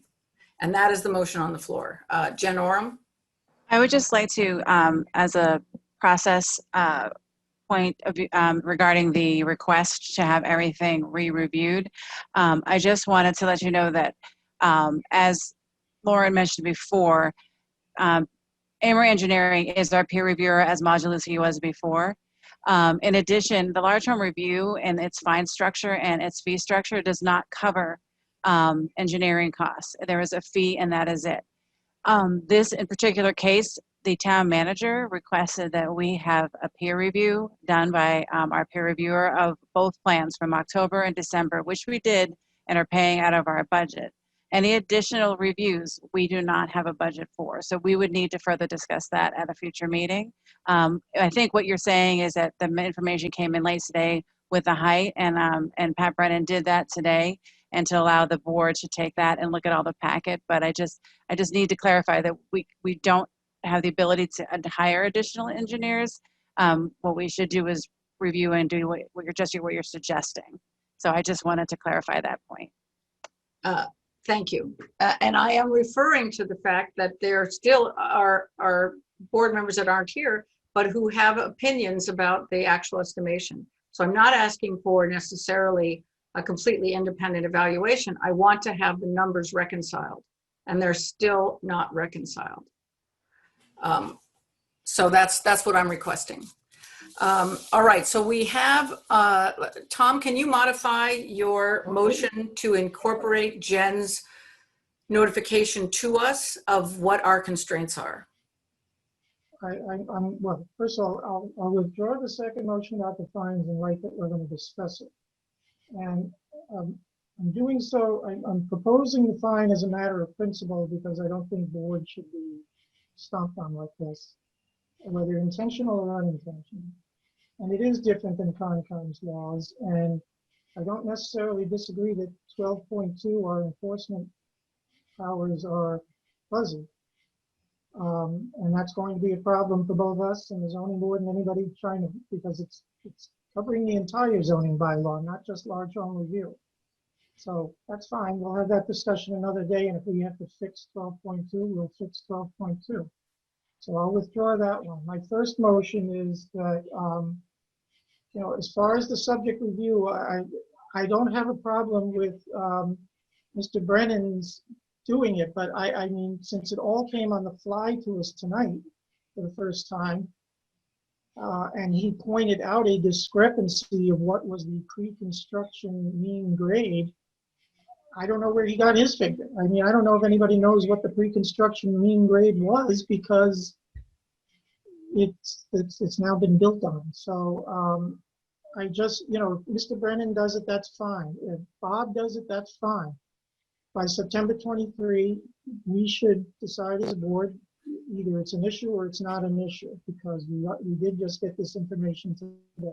And there is a discrepancy between what Pat says and what the developer says. So the motion is to continue the hearing, continue the stop work order until all requirements of the bylaw for filing and plans and data are met in final form, and that by September 23, the board make a determination if height is an issue or to accept the figures that we were presented tonight by either Mr. Brennan or Mr. Sewell.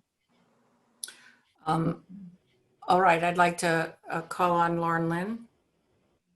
Sorry.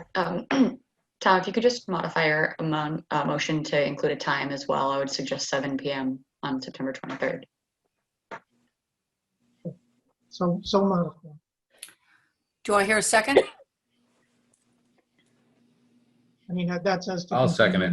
Is that to continuing the hearing itself? That's yes. Do I hear a second to continue the hearing and to allow the planning board members to review the materials that we have received, to reconcile the materials that we have in many different forms, so that when we conclude this, we have a final document that everybody feels the results are firm. Do we hear a second? I'll second that. All in favor? Paul Colery? Aye. Tom Callahan? Aye. Paul Grady? Oh, and Amy Glassmeyer. Aye. Thank you all. It's been a long evening. We've learned a lot. It's been helpful. It's been painful, but that's how these things go. So let's turn ourselves to the next piece of information because we've got 2 other items that we have to address. Thank you, Madam Chair. You're welcome. Thank you. So this is a continuation of the public hearing for 8 James Lane, 2 Pleasant Street. Uh, uh, What we are being asked to consider is whether or not we have been asked to, Lauren, would you state exactly what we would like to accomplish here? Yes, thank you. At the last hearing date, we received a request for withdrawal without, what is the word I'm looking for? Jen? Withdrawal Without without prejudice, prejudice. thank you. Sorry, pause there. We received a request for withdrawal without prejudice. We have not had any other information that we've received since then. At the time of that hearing session, it was requested by one of the members that the applicant clean up the site. The applicant did meet with myself and the building commissioner, Bob Egan, and did conduct he removed some things that were on the site. I believe I just promoted Michael Roberts, who's here with us tonight. He's the applicant. He can speak to what was conducted there. And then at this point, the latest information still stands in that there's a withdrawal request. The intent there would be so that the applicant could return to the board in the near future with no predetermined amount of time precluding him from returning with a subsequent application to amend. So with that, I will turn it over to Michael Roberts.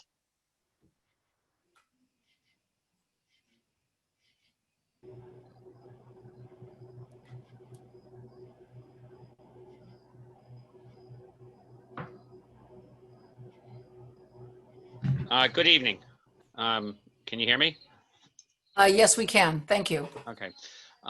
Well, thank you for giving me the opportunity to address the board. I did submit a withdrawal request for our application to essentially take down 2 Pleasant Street, which is the site of the old JJ's ice cream shop. I think it was a hot dog stand before that, and to replace it with a new mixed-use building that was composed of a shop and 2 condominiums. I thought with there being new members of the on the board, I thought if you would give me, if it would be okay, I could give you a quick history of this particular project so that we're all on the same page as to how we've gotten to this particular place. Would that be all right, Madam Chairman? Yes. Okay. Thank you.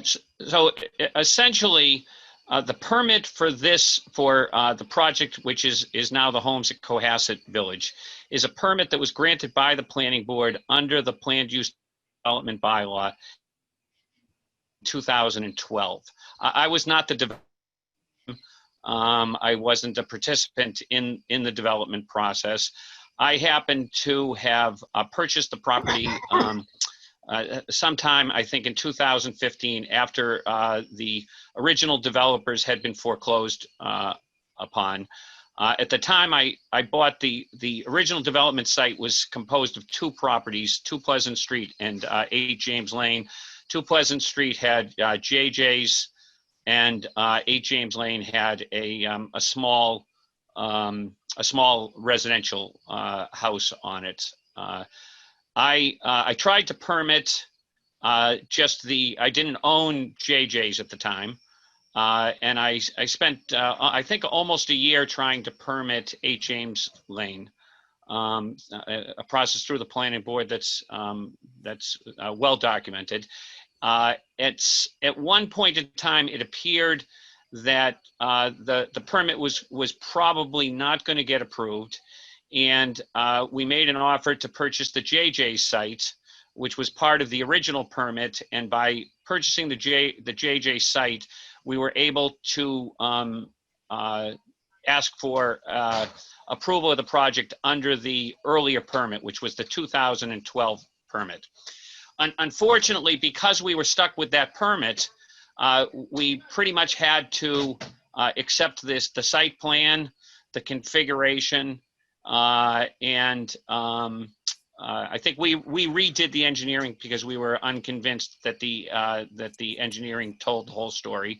And after a long process, the modifications in the permit were accepted by the planning board, and construction began. The original permit, the 2012 permit did not, again, I wasn't there, so I don't know what discussions took place. It never talked about what was going to happen to JJ's.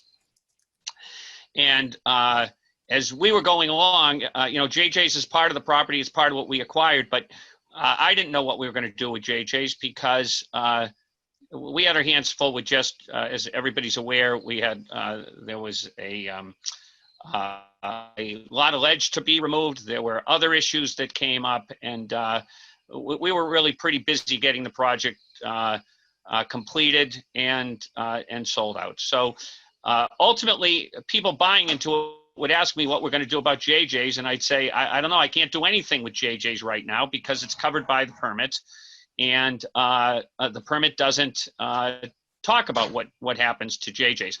Now, let me give you a little background on JJ's, the building that's JJ's. That's a shed that was turned into and that's all it is. It's a shed that is on a crawl space that I think was shipped there from another location. I'm not even there, on a piece of land that really nobody was making much use of. What I did was I began, after we got the project going and we thought the project was going to sell out and people were asking me what was going to happen to JJ's, I began to try to discuss with all the people that I thought were affected parties, including the existing owners, who were really unified in their belief that something should be done on JJ's.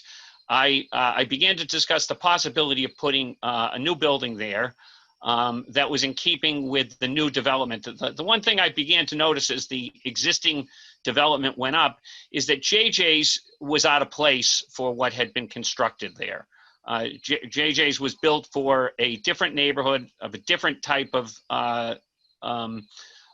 user, and I just couldn't see a way of making anything in the existing building economically feasible.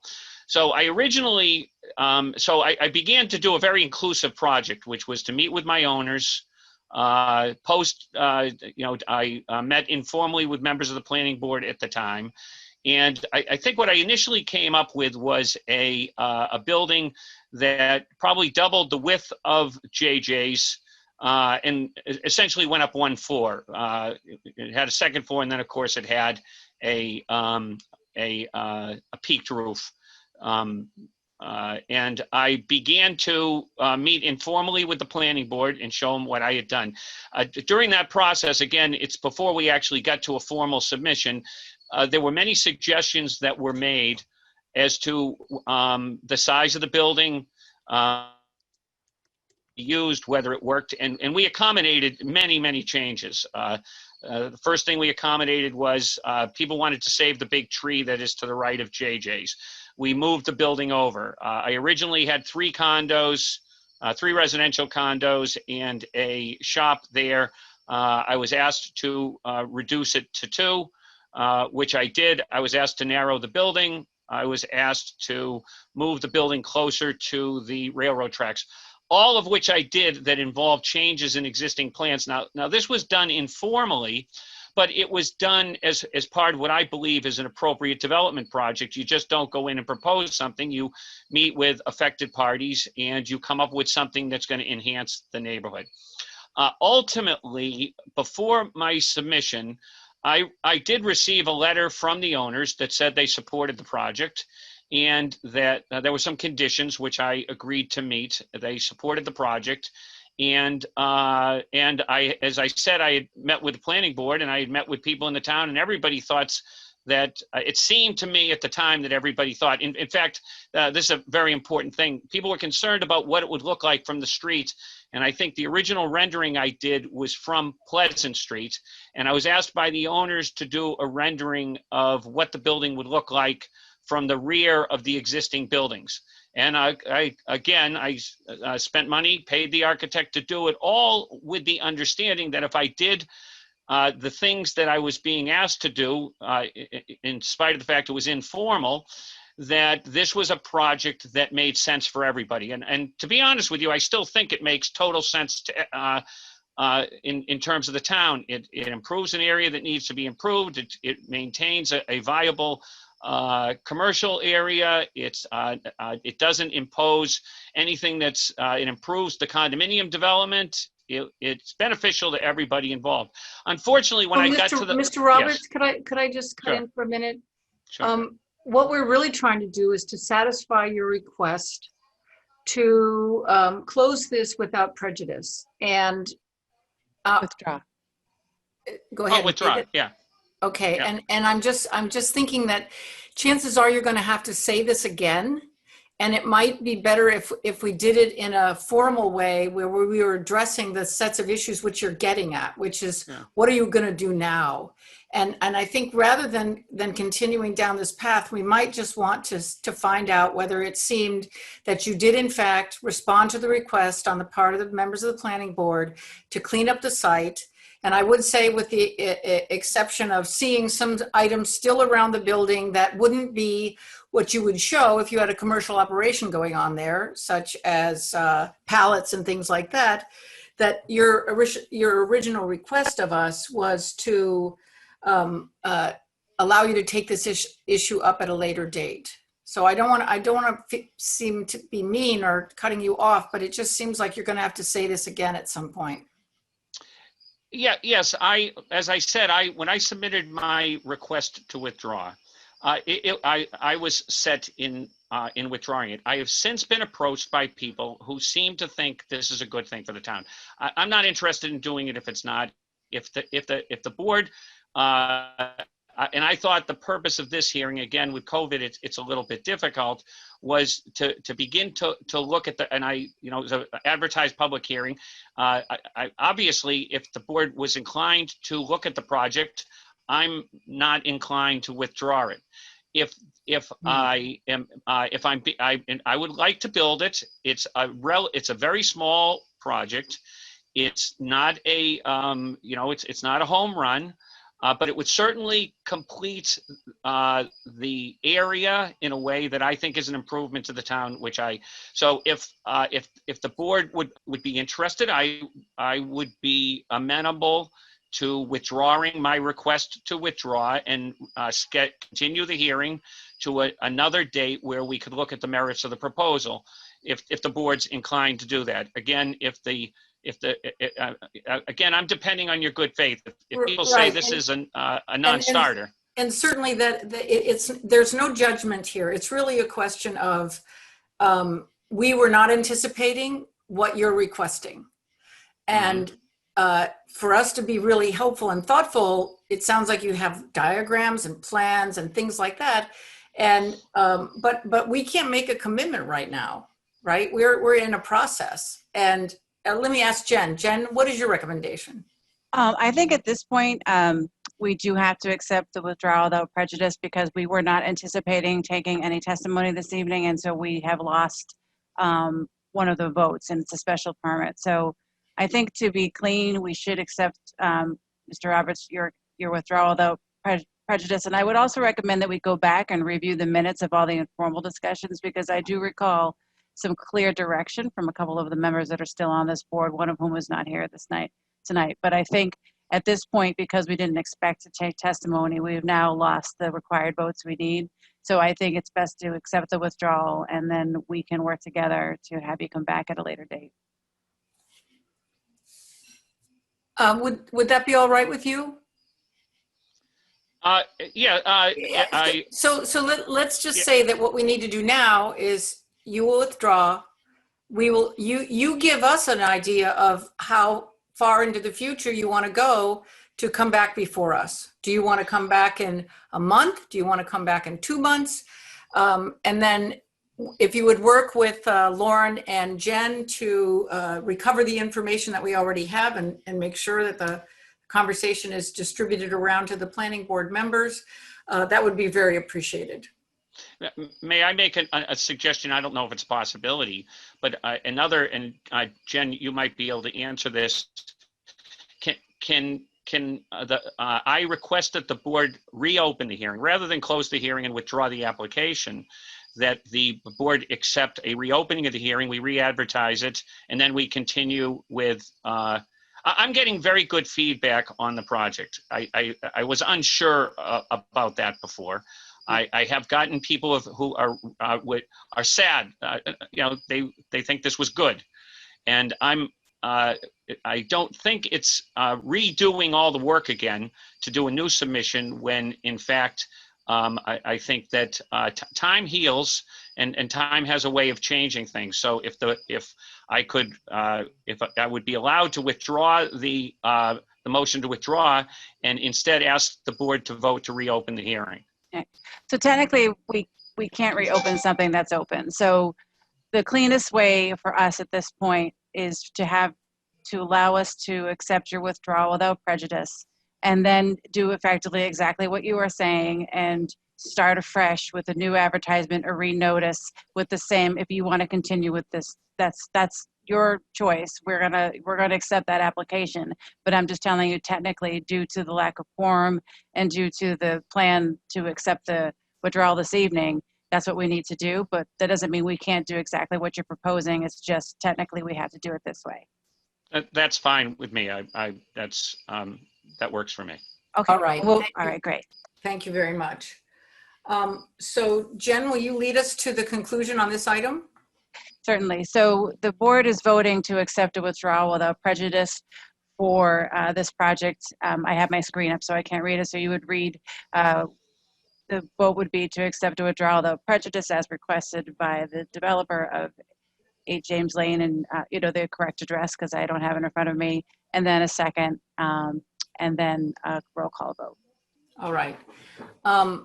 So would Paul normally read this, or would this just be?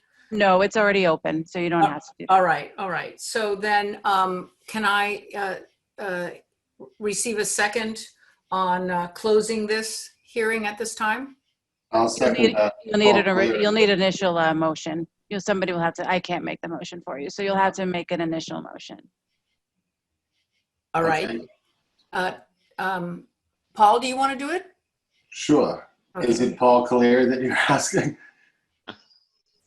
Madam Chair, Paul Yes. Caleri? Yes. Would you like to make the motion? Absolutely. So I make a motion that we accept the, I forget the term, without prejudice. Madam Chair- Withdrawal. Withdrawal, thank you. The withdrawal without prejudice of the special permit at 8 James Lane and 2 Pleasant Street. I make a motion to accept that now. Do I have a second? Mr. Grady? Second. Tom Callahan, second. All those in favor will go alphabetically. Tom Callahan, Aye. Paul Caleri, Aye. Paul Grady,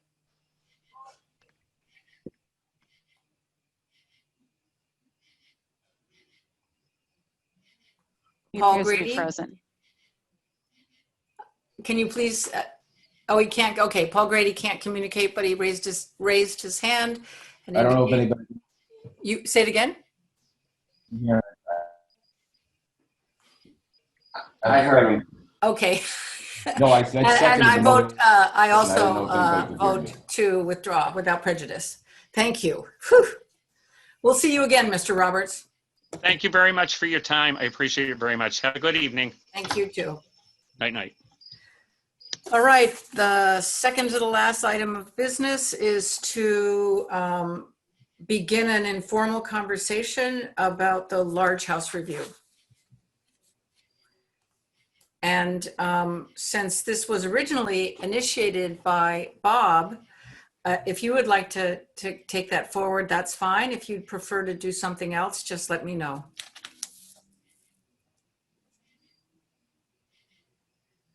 And I know you're having trouble with telecom, and we'll be hearing from you on the phone. Want me to start it? Well, if that's okay with Bob, Tom, Okay, please am I begin. okay now? Oh, nope, here he goes. Okay, great. There he is. Would Okay. you like There he to is. begin the conversation? Yeah, it's obviously an awkward time to continue or to begin the conversation based on what just happened. And again, I can't apologize enough for everybody, the board, the developer, everybody being in this position. I don't know how much if I can any more I can say about that. But just in hypotheticals, if this project, and this is reflective of many other projects, if this project had come in the normal method, before any ground had been broken or the old building had been torn down, and there had been a public meeting and the neighbors had come, I'm just trying to think in my mind, what would have happened if Mr. Souza presented the same project, it was demonstrated that it complied with zoning, actually in a way, it corrected a zoning violation from the previous one. It was well within the parameters of our dimensional requirements, height. Well, okay, we'll say height is still a little foggy, but lot coverage, setbacks, and so on. I'm still unclear after all these years what authority the planning board may have had to alter a proposed conforming project. And I mean that in all sincerity. I still have never figured out the limit of the authority. Could they have said it's too big and we want you to build a smaller house? No, I'm asking right now. No, we couldn't have. We could have conditioned it though. So okay, well, let me give you an example of where we faced something, we faced an issue that was perplexing neighbors, and that was on Windy Hill. And they came to us and they had a large house review, and the residents in this case, had a shared driveway, which the developer of the new project was proposing to use, but it was also a narrow driveway. There were lots of kids, and it was uncertain exactly what it would do to the existing homes. And the developer agreed ultimately to move the driveway over so that it was firmly on the property of the residents. And even though there was a moment at which it looked like it could go south, they did ultimately negotiate what was the original adjustment, and that was that there be two driveways. And so it's not in the case of looking at this project and saying, well, it was too big or it violated this rule, that rule. It's about notice, and it's about experience that communities and people within them try to work together to find a proper solution. Now, what would there have been a proper solution? Honestly, if the original design that was to be applied in Brookline had been applied on that site, it was much smaller.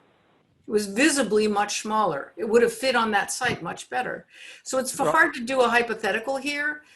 I think what's more powerful is for us to say, what did we learn? And how would we make adjustments in the existing regulations so that we're fair, but that we have a greater potential to know that when we engage in a large house review, that we're justified, and that there are ways in which we have standards and values about what a house looks like sitting in a community, in the neighborhoods.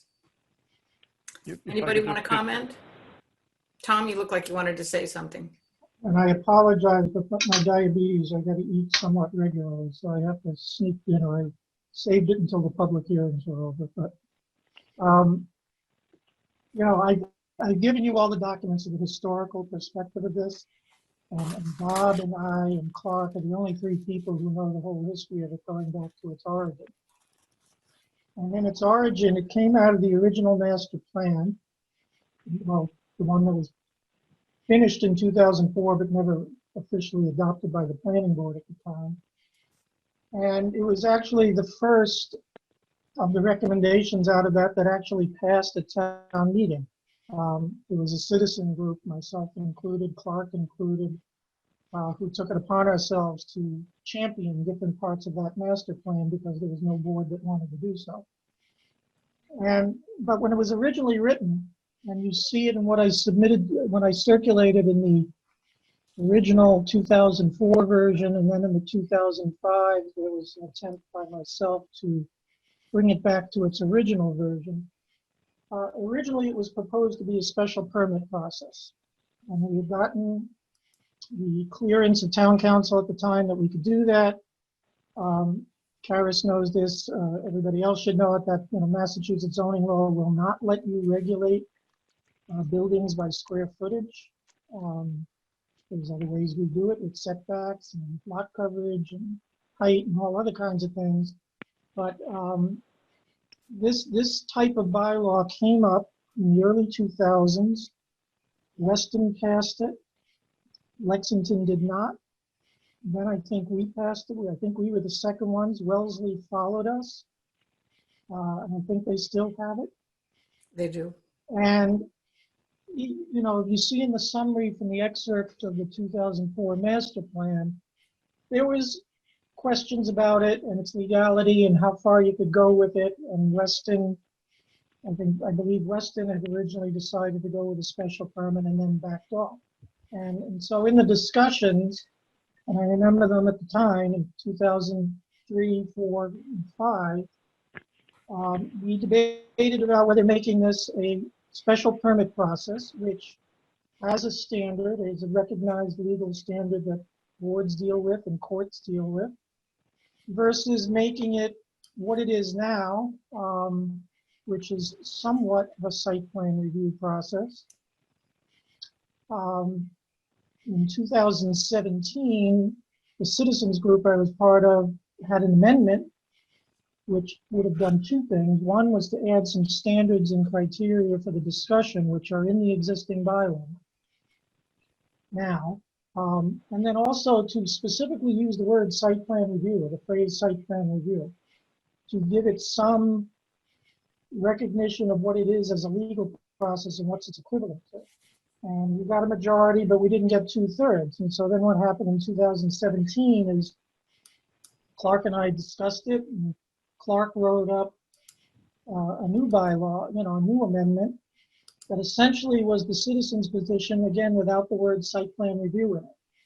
And that's what passed in 2018, and that's what we have today. So what we have today, and it would be sections C and D, mostly C, of the existing bylaw, is not something we had in the previous 13, 14 years. There was nothing that defined even what it is the planning board was going to look at. So, I'm of the view, having advocated for a special permit process a long, long time ago, that it's been a toothless wonder, and it really doesn't have a lot of defined standards. It is clear, and I was reviewing today the explanatory paragraph we put on the citizens petition, that you cannot stop a project based on large home review. You can't say, no, you can't build a house this size, but we can condition it in the way you condition projects under site plan review. And that's what we have. I don't think even what's written now as the standards are great, but I helped write them, so it's better than it was in 2004.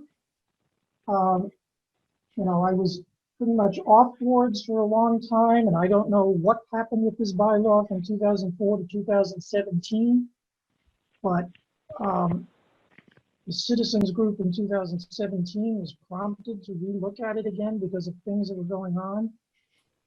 It was originally designed in 2004, and why it came up in a number of towns in the suburbs was to deal with mansionization, which was an increasing issue late 90s, early 2000s. Small houses being torn down, big things being put in their place.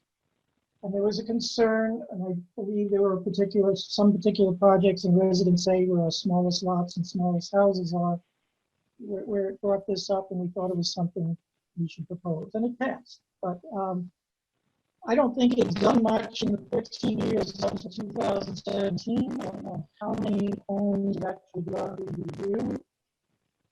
I'm curious, I don't see one 800 square foot house. I'm wondering, did that go through the review?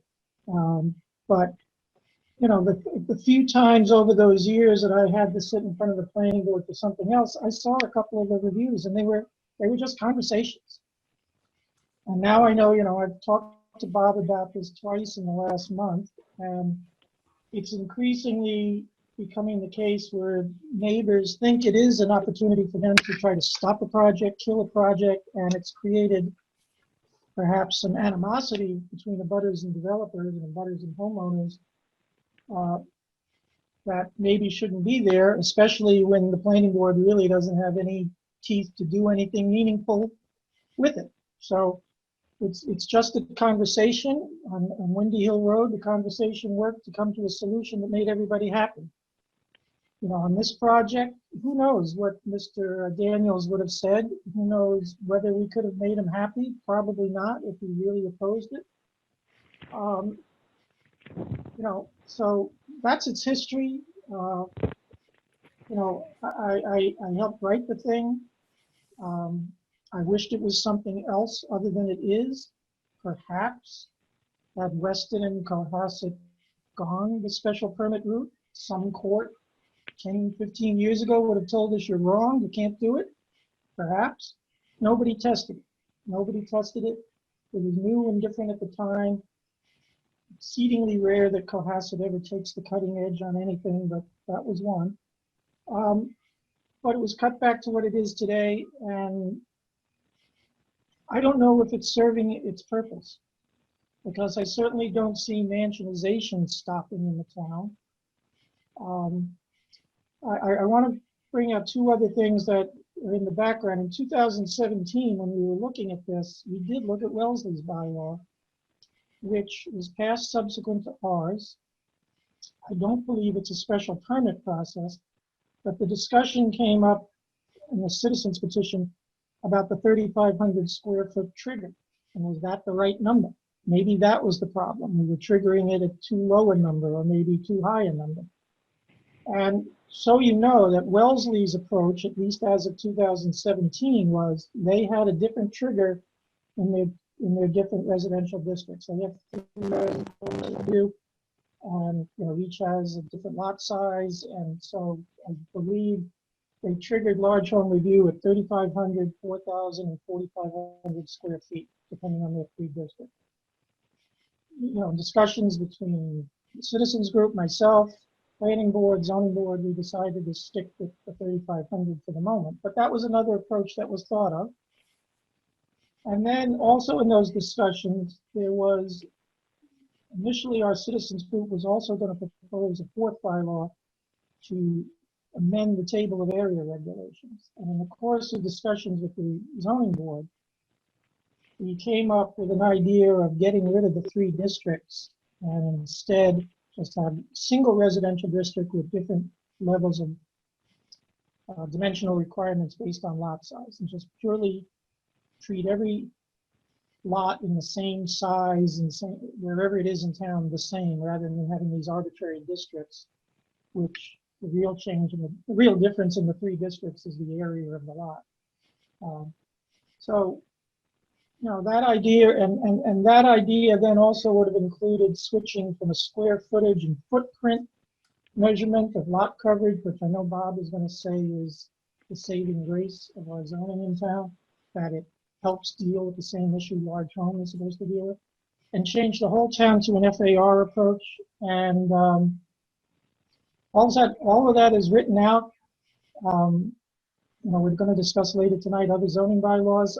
You know, the zoning, the master plan committee is starting a zoning working group, so we're going to discuss all these things, and I don't know when all these things will be rolled out. But other approaches to this problem were discussed in 2017 at great length, and there may be other ways to do this, but I don't see, you know, Karis probably agree with me, if anybody would to try to sue or appeal or something, I'll bet this would be a mess.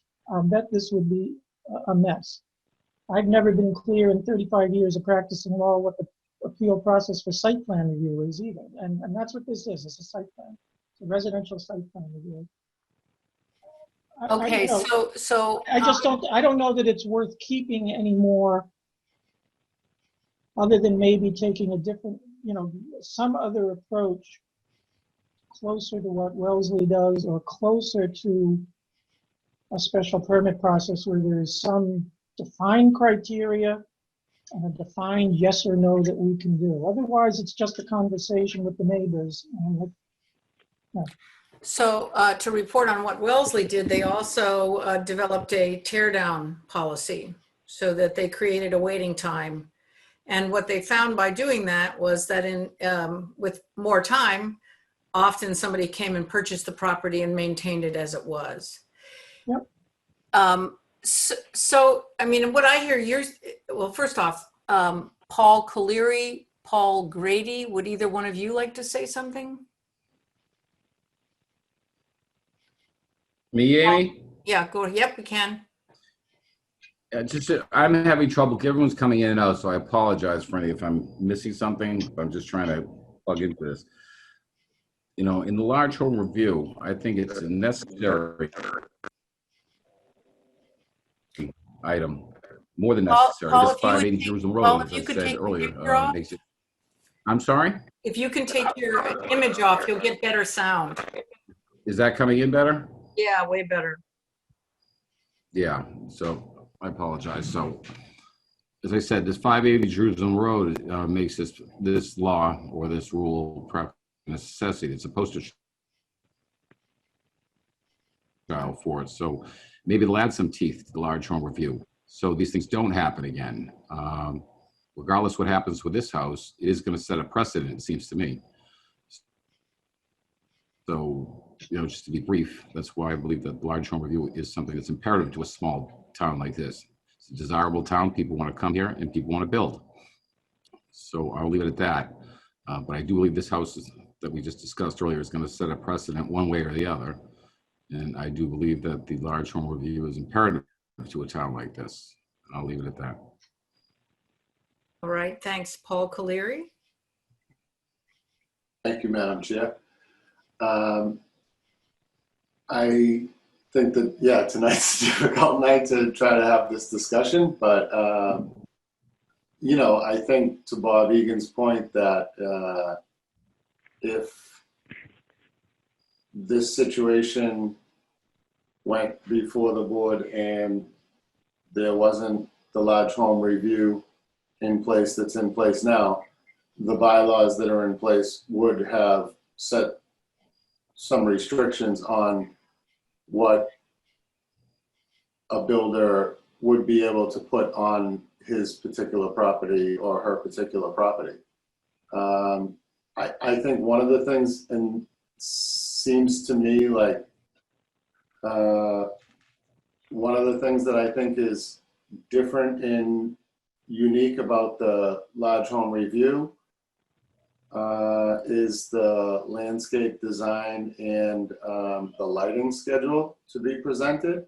And if Bob Egan could speak to that, I don't think that, maybe there is some lighting restrictions, maybe. I think there is actually something about no floodlights to go beyond the property line. So there is slightly, but I think those are the two biggest benefits to neighbors, as well as, you know, having an opportunity. But in today's world, when I say having an opportunity to speak on behalf of a project, like in today's world, people are like, oh, what's going on in my neighbor's house? Like, you can go online, you can see everything now with the online permitting process and the rest of it. There's a lot of transparency in town in this day that wasn't present, you know, a few years back, a decade or, you know, 15 years ago.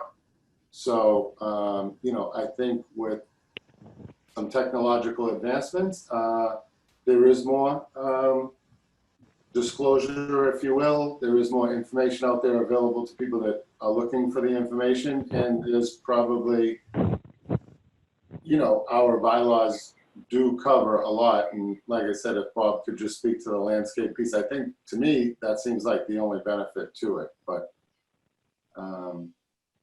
that's all I have, Madam Chair. Thank you. Bob, would you like to respond? Yeah, just a couple of things. I know that the Wellesley bylaw, and I think, was it Weston? I'm sorry. Right, Weston? Yeah. I'm not exactly sure why they came about, but it probably is the Mansonization concept that people are concerned about.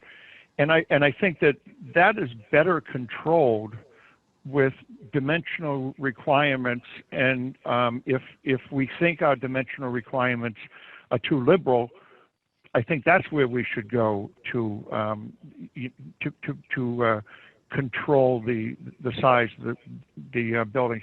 I don't think they are too liberal. I think 20% lot coverage makes a big difference.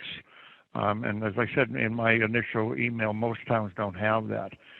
So to have somebody design a home and stay well within the dimensional requirements that the town set, and then still, it seems, have to justify to the board and to a group of neighbors the ability to build a building that complies with those requirements. It just seems it's a tough concept to rationalize. It's trying to justify driving within the speed limit. It's a tough concept for me to rationalize. And as to Paul's, landscaping and lighting, for one thing, I think most cases people haven't even considered their landscaping at the permit stage, the building permit stage.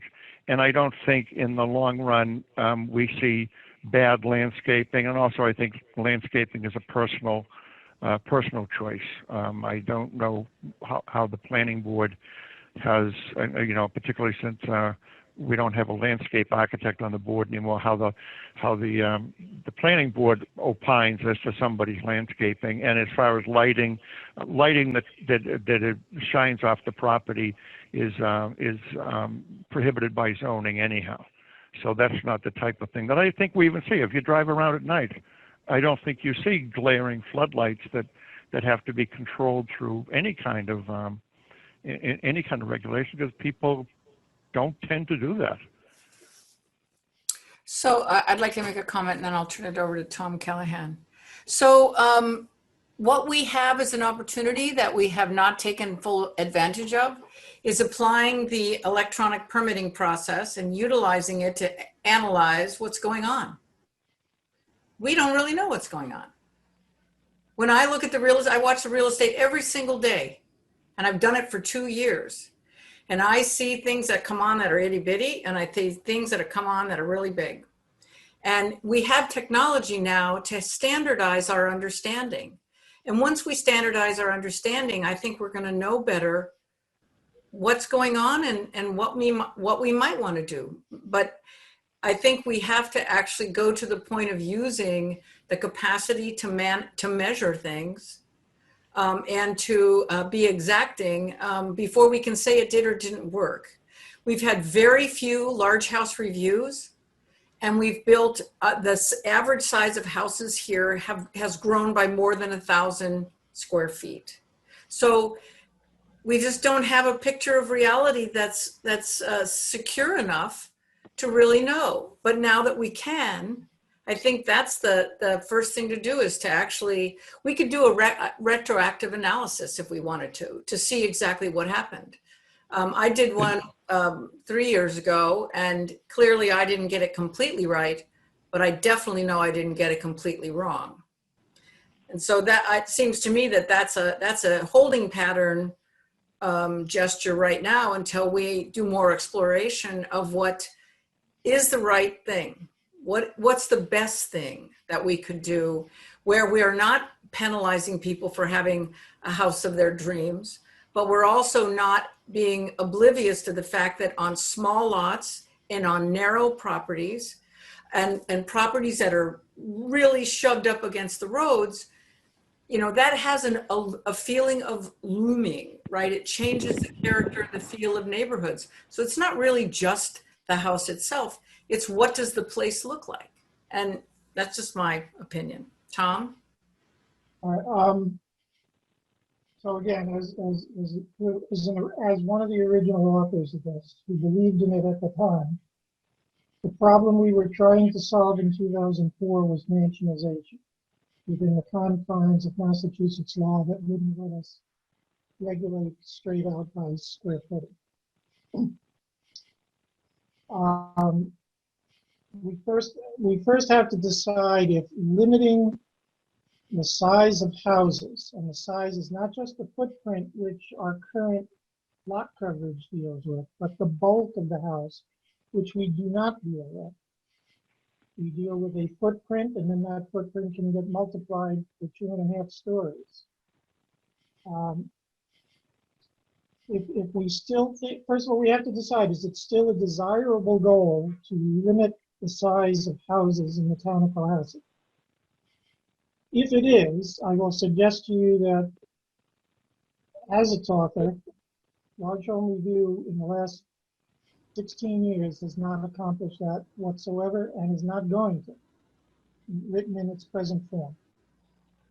How many large home reviews we've had, how many we should have had and haven't had, that's a different issue about enforcement. That's what tonight is, of making sure people go through hoops. That's a different issue. That's a different problem. We first have to decide, do we want to regulate this? The way we're doing it isn't the way to do it.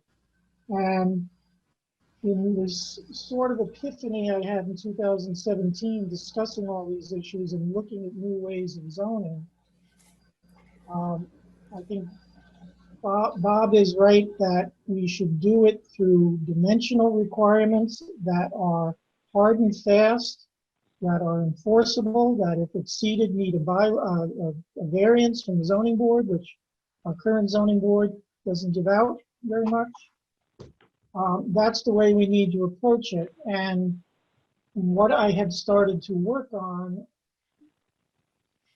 there was an objective, and I was starting to achieve that objective, is to redo, analyzing what's the largest a house could be in every one of our zoning districts by measuring by footprint and adding 2.5 stories on top of it, versus if we took a floor area ratio approach like we have in the village. And basically I was coming up with numbers to reduce the overall bulk of houses that were allowable as of right by 30% compared to what they are today. Still very big houses. Personally, why anybody needs a 5,000 square foot house is beyond my imagination. I have no idea why people want that other than ego. But be that as it may, even under what I started to draft and a bunch of us were talking about in 2017, you would still have very large houses in Cohasset for the people who can afford to and want very large houses. They'd be smaller, but what is allowed as of right in this town is extremely large. Nobody builds that to that level, but they could. And I think if we take the approach that Bob is suggesting of dimensional requirements, that's the way to go, because those would be hard and fast rules and hard and fast criteria. I think where Bob and I disagree, because he hasn't seen what I wrote 2 years ago with other people, unless he was in on it at the time, I don't recall. But, I think we have to go just beyond lot coverage. I don't think that should be the sole criteria, because that can lead to an extremely bulky building, a large building with just a footprint regulation. So, I'd like to, between the master plan zoning working group and we need to start working through these and actually look at what was suggested, what I drafted, what other people have suggested, and see if that works better than what we have now. And it would mean a wholesale change to the zoning bylaw, which we haven't had since 1986. But I made the point in 2017 that we did a big change in '86 after the bylaw was 30 years old, and it was ironically, another 30 years old, that we were thinking of new changes. And I think it is time. I think we have to review the bylaw from time to time. There was a sentiment on the planning board at one time that what was written in 1956 was perfect. It didn't need to be changed. Well, we all know the world's changed since 1956. And suburban development has changed a lot since 1956. So I think we should look at it and look at it from that approach. But I don't think that the current bylaw, as much as I loved it once, is salvageable to anything that's meaningful unless we made it a special permit. And Karis can tell me whether there has been any developments in the law on that. I don't think like I said, Weston changed it back. So I don't think anybody tested in court. So it's still an unknown to that extent if we could go special permit. But short of that, this is meaningless the way it is today. Again, we first have to answer the question, is regulating the size of houses and not having mega mansions in this town something we want to do? We don't care. We don't care. We want to let everybody to, even with our 20% lot coverage, people can build some mighty large houses in this town with 20% lot coverage. If that's okay with us, then let's forget this whole discussion. Just delete this from the bylaw and go on.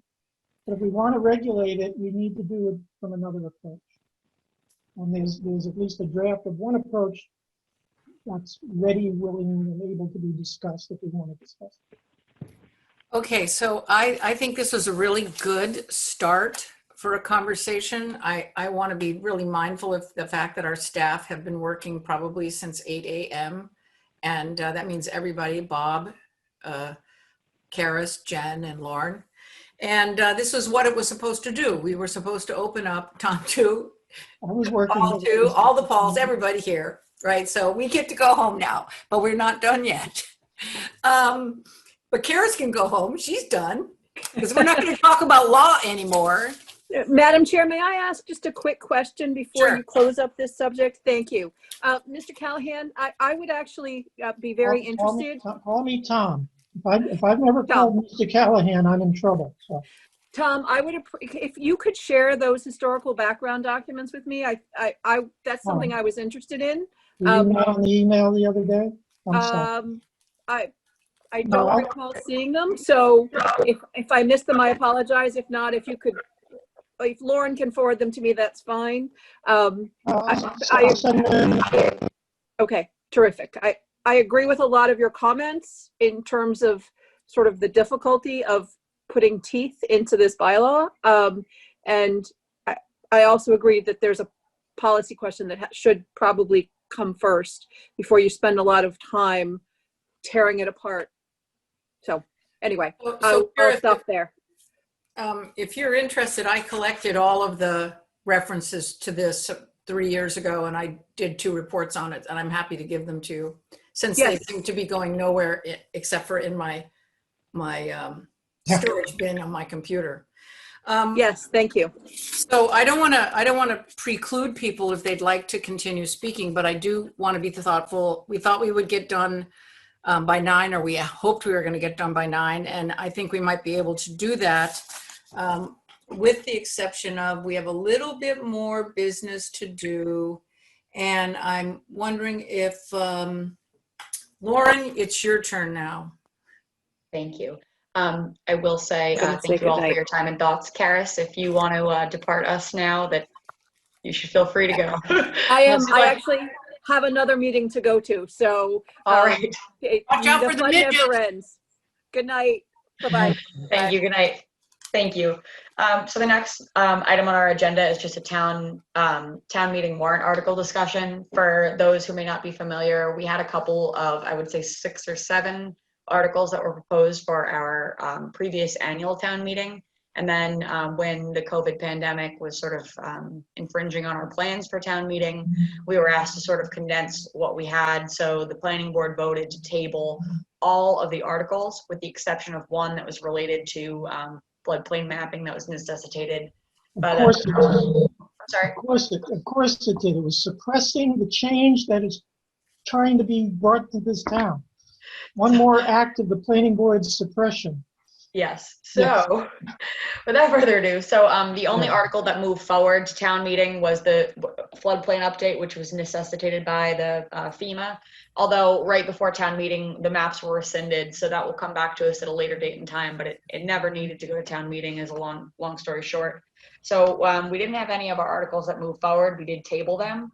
We were anticipating that there may be a special town meeting in the fall or winter, as it has typically been held.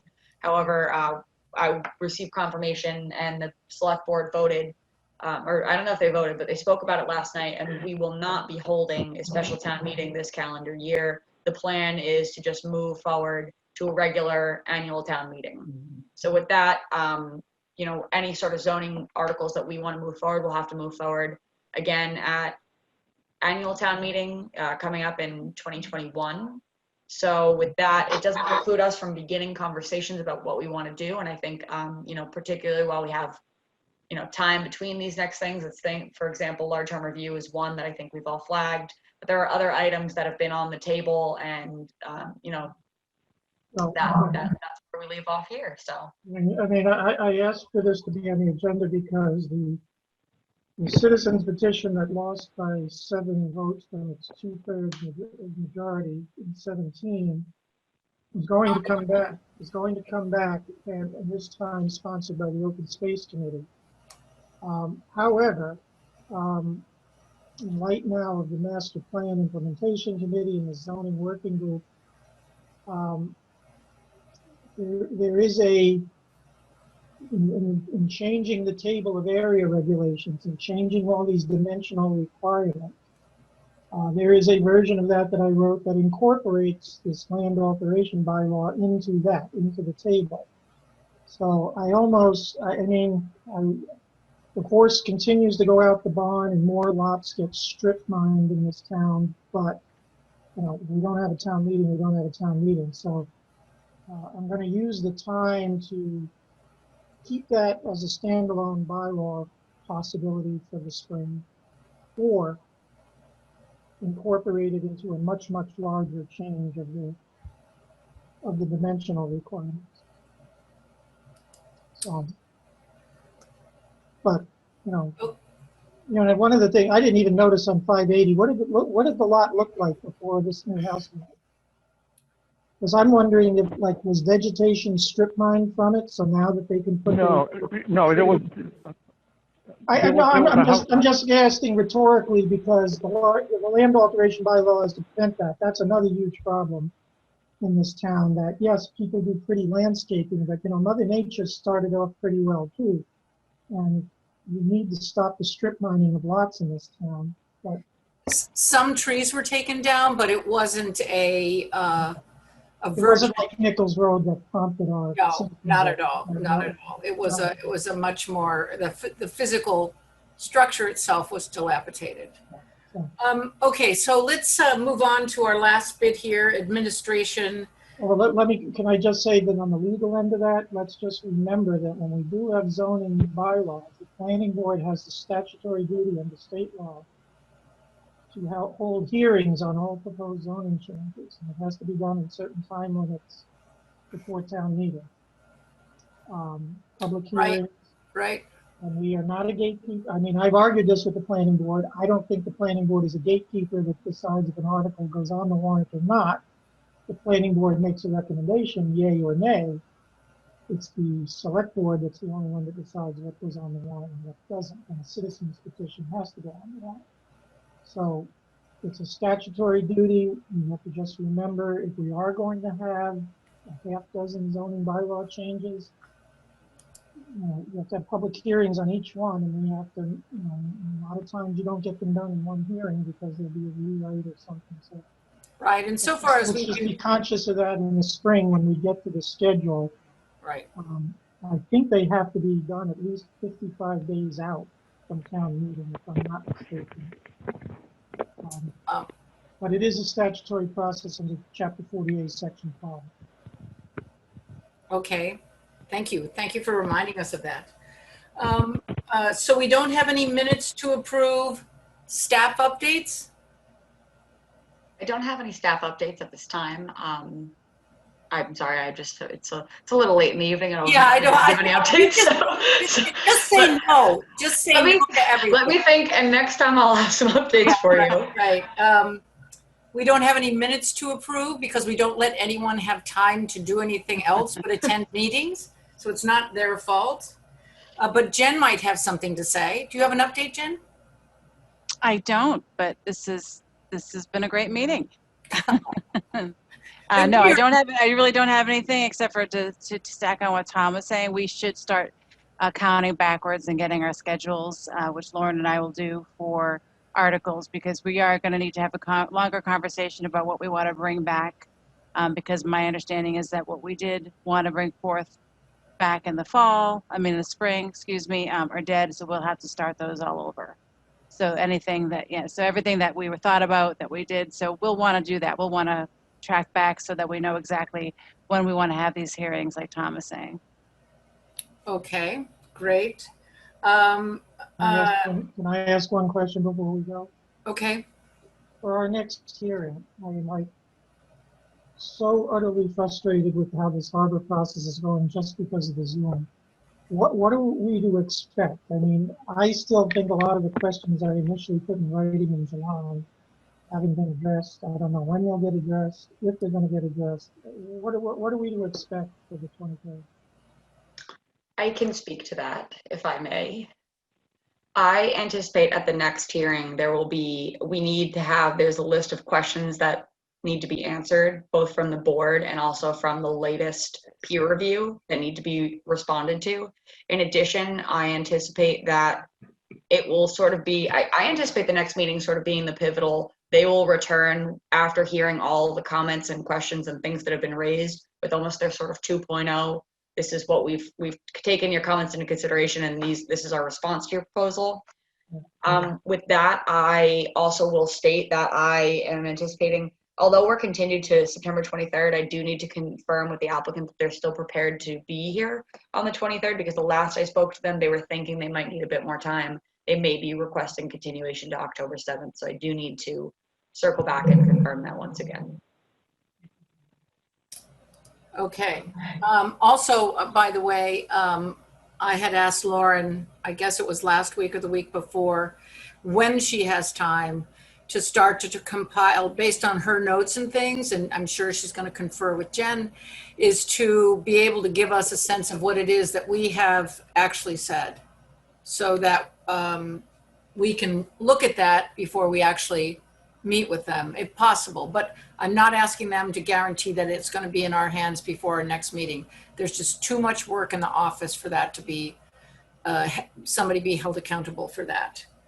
Are there any topics not reasonably anticipated by the chair 48 hours in advance of the meeting? Can I ask a question? Yep. Are the town offices open to the public and to me? That's a good question. That should have been in my update, but I wasn't thinking straight. The town offices are not open yet. We are working on a reopening plan. We were hoping to actually be open right after Labor Day, but due to some delays and protective equipment and barriers and things like that, it was pushed out a little. We are still, we're hoping to be opening, I believe they're still targeting next week. But again, that's going to need to be confirmed. Jen, do you have a date? So we are going to be opening on Monday. We've been retrofitting all of the offices for safety, and the glass was backed up.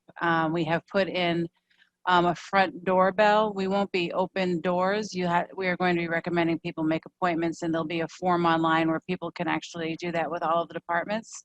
If you do just show up, then we will need to see if people are available, as we'll be controlling the amount of people within the building. So that is starting on Monday. It's a very soft opening. There's town halls open around here, open but with plastic barriers in every desk in every office. Yep. Like Norwell. Norwell, you can walk in off the street. I hear in East Bridgewater, it's business as usual. They don't even have barriers up in their office and everything. We're one of the only towns that's not open. Yeah. Yeah, we've so much of our business can be conducted online that we've been keeping pretty busy, but we have made everybody safe so we can bring back full staff. So I'm going to I hope it's the last comment, which is we don't know what's going to happen in the next 3 or 4 weeks. So be prepared for the possibility that we might have to slot in another meeting. Also recognize that things might get pushed back and things might get moved around. Just keep that in mind, because we can't tell what's going to happen. All right, ladies and gentlemen, thank you for one of the most interestingly intense meetings we've had since I've been on the board. And you've done a great job, Jen, Laura, and Bob. I know that was just, let's not do it again, okay? That's all you can say. So see you in the future. Bye, Thank you. everybody. Good night, everyone. Okay, Thank good you, night, everyone. everybody.